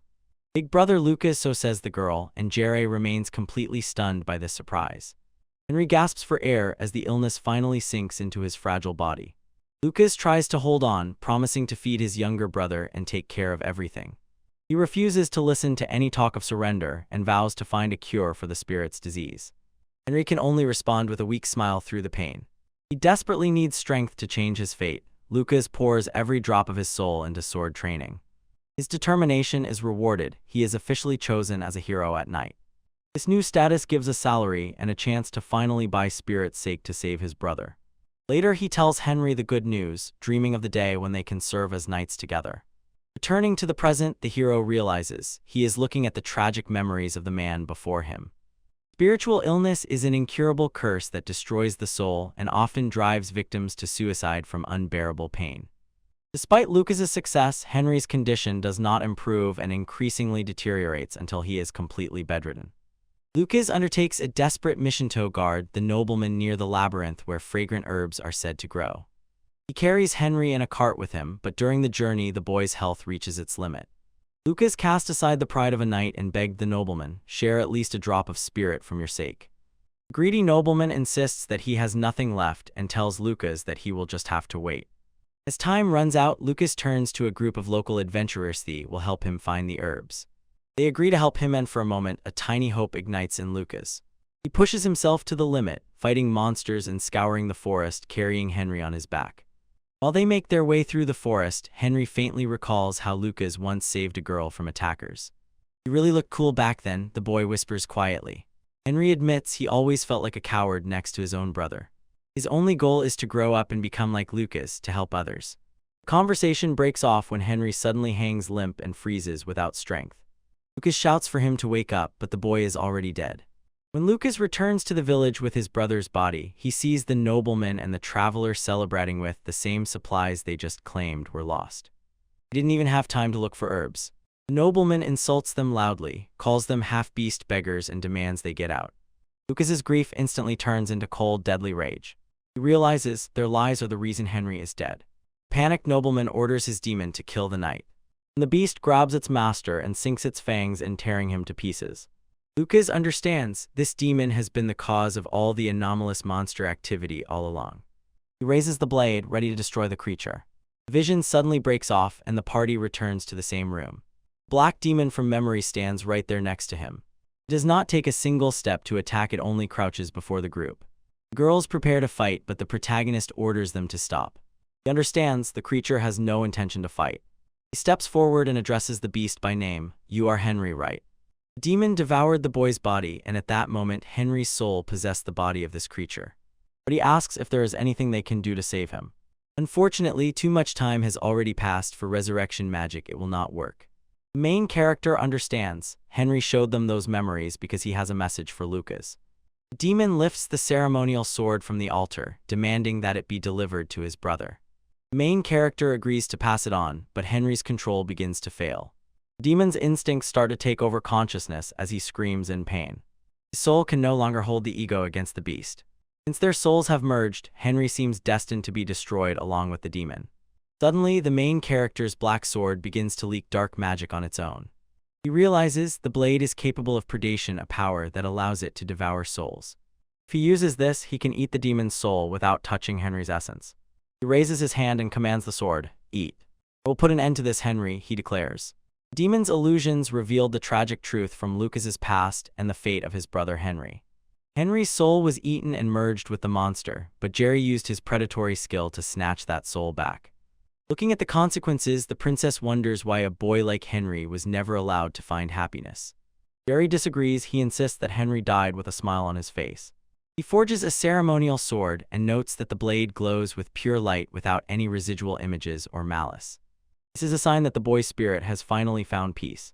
The princess can only smile, hoping that Zurai's intuition is correct. When the demon is subdued, Jur shifts attention back to the main mission, the fragrant herb. They run to the ferry dock to finish the task they were actually hired for. Diary prepares to forcibly make the environment cooperate. He throws the white moon and a huge artificial sphere appears in the sky, which he summons. The magic works instantly and the field explodes with a sea of shimmering flora. This was the secret the fairy spoke of. Ordinary grass turns into fragrant high-quality herbs as soon as it is bathed in this special northern light. Guy notices this is why the hero squad couldn't find them years ago. He orders everyone to start harvesting before the magic disappears and the herbs turn back into weeds. Team dives inside, determined to clear the field completely. Jur is already counting huge payouts and dreaming of 100 million gold. Returning to the guild, Kairai notices his father in despair. He begged for information to save his dying son. Jurai complains that the herbs have a sharp, unpleasant smell. He tries to impose heavy bags on the girls, but they are not interested. They flatly refuse to carry the stinky cargo. Even little Reddy wrinkles her nose at the bitter smell. Fallen Jerry himself took the entire load on his shoulders. He rushes away and orders the group to look for an entrance while he gets to his own business. The girls understand, despite his grumbling, Jurai has a good heart. Jerry finds the father, who is in despair, and leaves herbs for his son's recovery. Suddenly, Lucas appears. Enraged Jir was using detection magic to track his movements. Juri does not waste time on pleasantries. He tells Lucas that he has a message from Henry. Lucas shudders from the harsh shock until he sees his brother's ceremonial sword. Jir explains Henry's soul rests in the blade. He recounts the entire story of the labyrinth, not missing a single detail. The soul is currently dormant, but Jir estimates, to awaken it needs from 6 months to a year. Lucas decides that to return, he needs a physical vessel body. Jiri shocks him by declaring that he will handle the impossible. He intends to use the data he absorbed from the demon to literally restore Henry's original body. Jurgia tells the hero, "Stop worrying and live as you want." Lucas recalls childhood dreams about knighthood at night. Now he is completely confused. He cannot find any reason to go on. Jurgia asks why he is so torn by doubts. He notes that everyone's beliefs change over time. Lucas admits he hates this world and its habit of using philanthropists. He is nauseated by the very idea of heroism. Living for justice is a foolish and dangerous path that ultimately leads only to losses. Jurgia simply tells him that he is wrong. Jurgia challenges the hero, "Watch him closely and do not look away." Lucas warns that he will eventually regret his decisions. Jurgia defends himself and asks the hero why he doesn't just give up if he hates it so much. The question leaves Lucas stunned and speechless. He tightly grips his brother's sword. Finally, he gives a sincere thank you and walks away. Jer wakes up in the middle of the horse stable, still sleepy, unable to open his eyes. His moment of silence is broken by a sudden kick to the face. He flinches and wakes up. He stays in the stinking cattle only because his wallet is completely empty, although the rest of the heroes in his company are usually treated like royalty. Girls are still unconscious, lost in their own dreams. Raffine mumbles that a lot of time has passed. The youngest girl promises the teacher that she will join the party. Milia simply sighs quietly in her sleep and dreams about how she thinks Ray is cool. Jurgia finally breaks free from that pile and untangles himself. Milia wakes up and immediately demands a good morning kiss to start the day. He immediately rejects it, so she agrees to the hugs. There is no time for games. He gathers the team and leads them to the magic library. The size of the interior impresses to the point of trembling. Books fly through the air by their own power, as if the building itself breathes and has come alive. This is a library with a promise, a magical refuge, managed by a master magister and guarded by silent automatons. Even usually composed Raffine remains speechless because of this place. Ray explains that their task is to search for a specific list of books for Aldi. To make this boring job more interesting, Jerry suggests a small bet. The one who finds the most books will have the right to give orders to the one who finds the least. The girls agree instantly, their competitive spirit ignites like fire. Before they scatter, Jir grabs Rafine by the shoulder and says, "Clairvoyance is strictly forbidden." He believes it is a matter of fairness, but there is a deeper reason. Jirgia reminds her that her magical power has still not fully recovered after their last adventure. Moved by his sincere care, she lights up her face with a radiant smile and agrees. Milialia watches the exchange with pouted lips, clearly jealous of the special attention. Group dynamics are still as chaotic, but they have work to do. The match officially starts and the girls rush into the passes. Rafin plans to carve out some quiet time alone with Jiri. Lilia aims for an adult date. The youngest keeps thinking about how to make him officially join their party.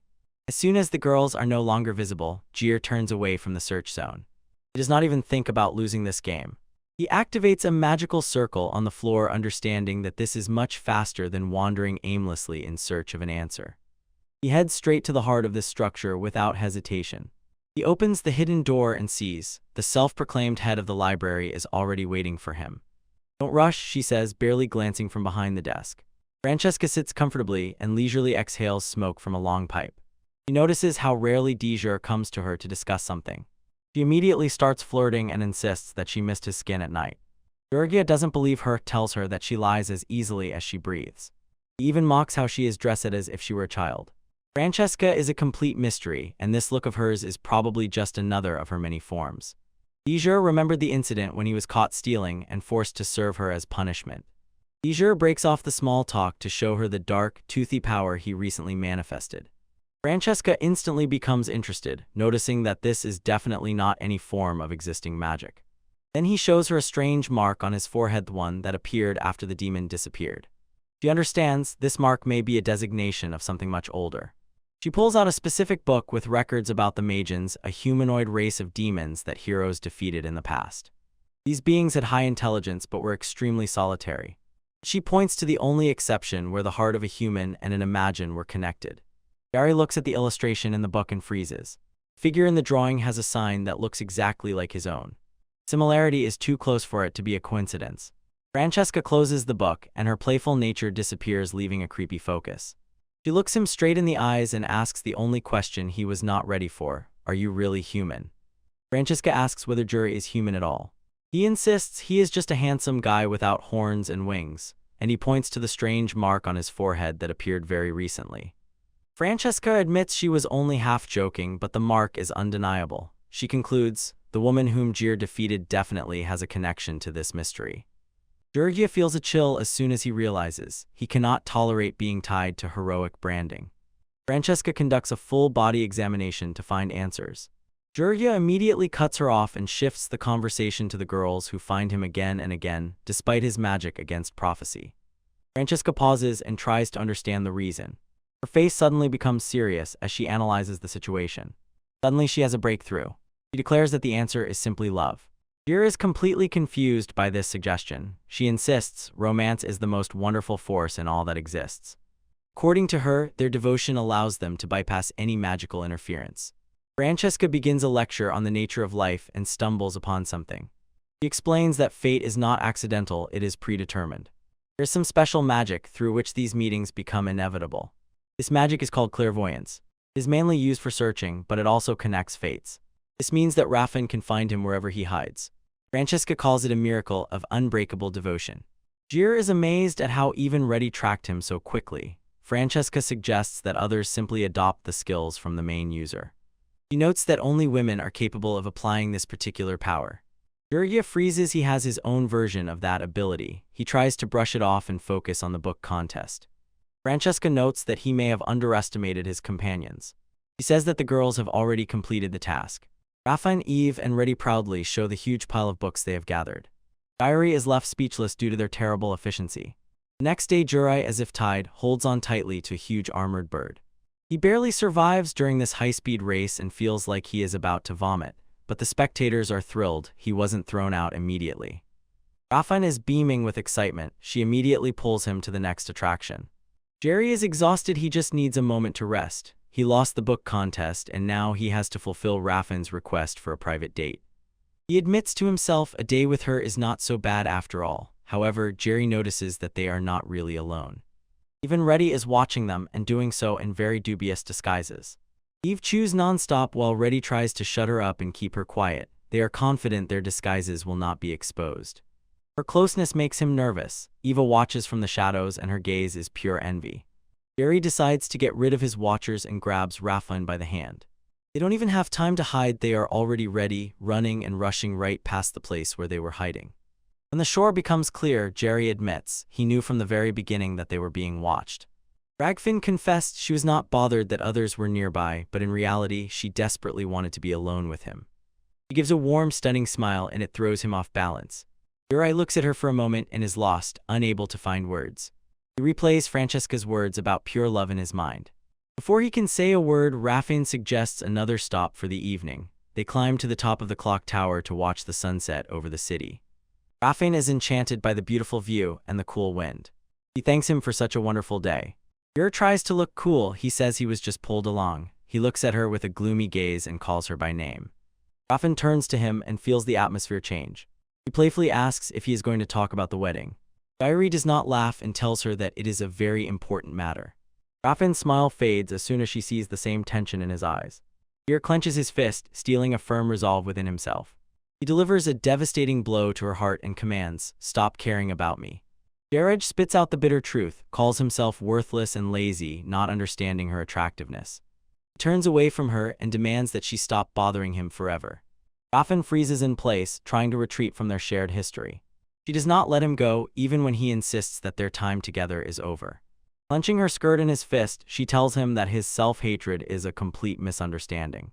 Jerry insists that he is complete shit, but Rafin remembers the kindness he showed from the very day they met. Seeing him as he is now, she loves him even deeper. Tears well up as she demands an answer. Why is he so attentive if he really doesn't care?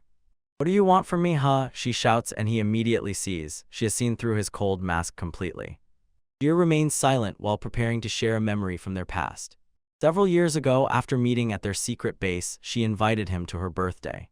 It was a luxurious event, but as soon as her father left, all the guests disappeared for a moment. Having lost herself and almost crying, she heard a sudden knock on the window. Jerry finished his business early and stealthily slipped inside, immediately reaching for the food at the party. It was her simple feeling nearby, and loneliness vanished at that very moment. Now looking at him, she understands. Her heart was stolen back then, many years ago. She always knew he was hopeless, yet still loves every part of him despite everything. She begs him to let her stay close.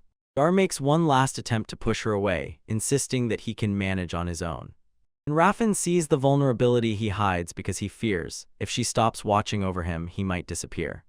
She apologizes for being a nuisance, but Jir tells her, if she thinks she is wrong, she just needs to stop. Agajin knows there's only one way Jerry can truly get rid of her. She spreads her arms wide as if offering herself to his blade. "Kill me," she says, maintaining a calm smile. Jir visibly shudders at her extreme determination. He asks if she is stupid, but understands. She is testing the very nature of his soul. He draws his black blade and with a cold gaze greets her desire. He looms over her, the tip of the sword already ready to strike. Just as he is about to strike, his hand begins to tremble uncontrollably. He cannot do it and thereby proves that the goodness she always saw was real. Rafin smiles, noticing she would not be indifferent to dying by his hand after 9 long years of waiting. He pours out her soul, confessing again and again her admiration and love. He swears that she will keep repeating this until he finally agrees to accept her. Jir can only lower his gaze in defeat, unable to maintain the mask of indifference. Rafin quietly asked him to raise his head. She squeezes his face with her palms and forces him to look her straight in the eyes. Suddenly her appearance again shifts into a radiant true form. Jira finally freezes, enchanted, looking straight into her eyes. She teases him for being so kind and always worrying about someone. When his deadly aura clears the space, she proposes a game to figure everything out. As soon as her feelings for him disappear, she loses the match. If Jure eventually falls in love with her, that is his loss. Jir cannot help but burst out laughing. These formulations are amusingly strange. Rafin is prepared for everything, even that he might choose someone else because she does not intend to lose. He bursts into a radiant smile, ready to win his heart. Jerry's eyes when she realized there is nowhere to run, her endless devotion will not retreat. "That's exactly what I want," she exclaims joyfully. Jir warns her he is stronger than she thinks, but she is ready for the challenge. Suddenly, the crowd notices the princess and the dark-haired seducer together. He abruptly jumps out from the high balcony, catching her and carries her into the open sky. Flying over the rooftops, Jurya still tries to convince himself that they should not be together. And when he looks at his beautiful companion, his resolve continues to crumble. Raffen radiates rays of joy, feeling safer than ever in his embrace. "I will definitely make you fall in love with me," she shouts to the wind. And Lucas reflects on the heavy expectations that have fallen on his shoulders. He intently looks at his blade, a reminder of the hero he was forced to become. He remembers a time when everything was simpler and he was just a proud older brother. To play the role of the perfect knight, he buried his own weaknesses deep inside, but watching the purity of his brother only added fuel to the fire of growing envy. That kindness was a light for him when he could no longer look at. Eventually, those beautiful words and high ideals became a disgusting burden. Hatred grew until he could not even look at his own reflection. He's not the man he once was. With a final gesture of defiance, he throws his past into the water. A new summons arrives, and the heroes are called to action again. Returning to the base, the atmosphere is far from calm. Eva greets the returning couple, and her gaze is sharp, pure suspicion. He senses a change in their relationship and demands an answer. Pierre tries to reduce everything to a joke, but Eve immediately sees through his lies. He again recalls that sharp moment on the date when he tried to push Raffen away. Instead of retreating, she poured out her whole heart and started a romantic competition. Eve is simply utterly devastated by this news. Not one of those who are left aside, she officially enters the competition for Jer's favor. Jer understands he is trapped by a promise that can no longer be cancelled. While he is struggling with a headache, he notices that Reddy has disappeared. Suddenly she tears the door and knocks him to the ground, ramming with her whole body. He carries an official letter addressed to her teacher. He has the seal of the Church of Heroes. They requested a meeting in the city of Rival Hillo for an urgent appeal. The list of names includes top heroes, and Jer is shocked to see that he is also listed. He is just a rank D adventurer, he wants to go home and sleep. The letter directly orders him to come alone and on a separate day. He sneaks into the Grand Cathedral, feeling the weight of its history on himself. This religion worships the first hero, a woman named Ryan. She is adored as the heroine from the very beginning. Her image is even engraved on the currency of the entire continent. Jerry remains skeptical because he knows most historians consider her a myth. He still remembers how the church deceived him and made him buy a vase twice as expensive when he was younger. For him, Hero Ryan is nothing more than a fairy tale. Suddenly, a voice echoes through the hall speaking about the salvation of the soul. Diary complains about his ridiculous donation fees and does not even suspect that he is being watched. Stranger calmly smiles and protects the church's operating funds. Hearing a sharp call, Jerry turns around and looks for the one who called him. The boy is briefly named Norman. He walks and immediately everything in Jer tightens like a string. Norman reveals his true identity. He is a bishop and the current hero of luck. He gives a polite smile, but the real game is just beginning.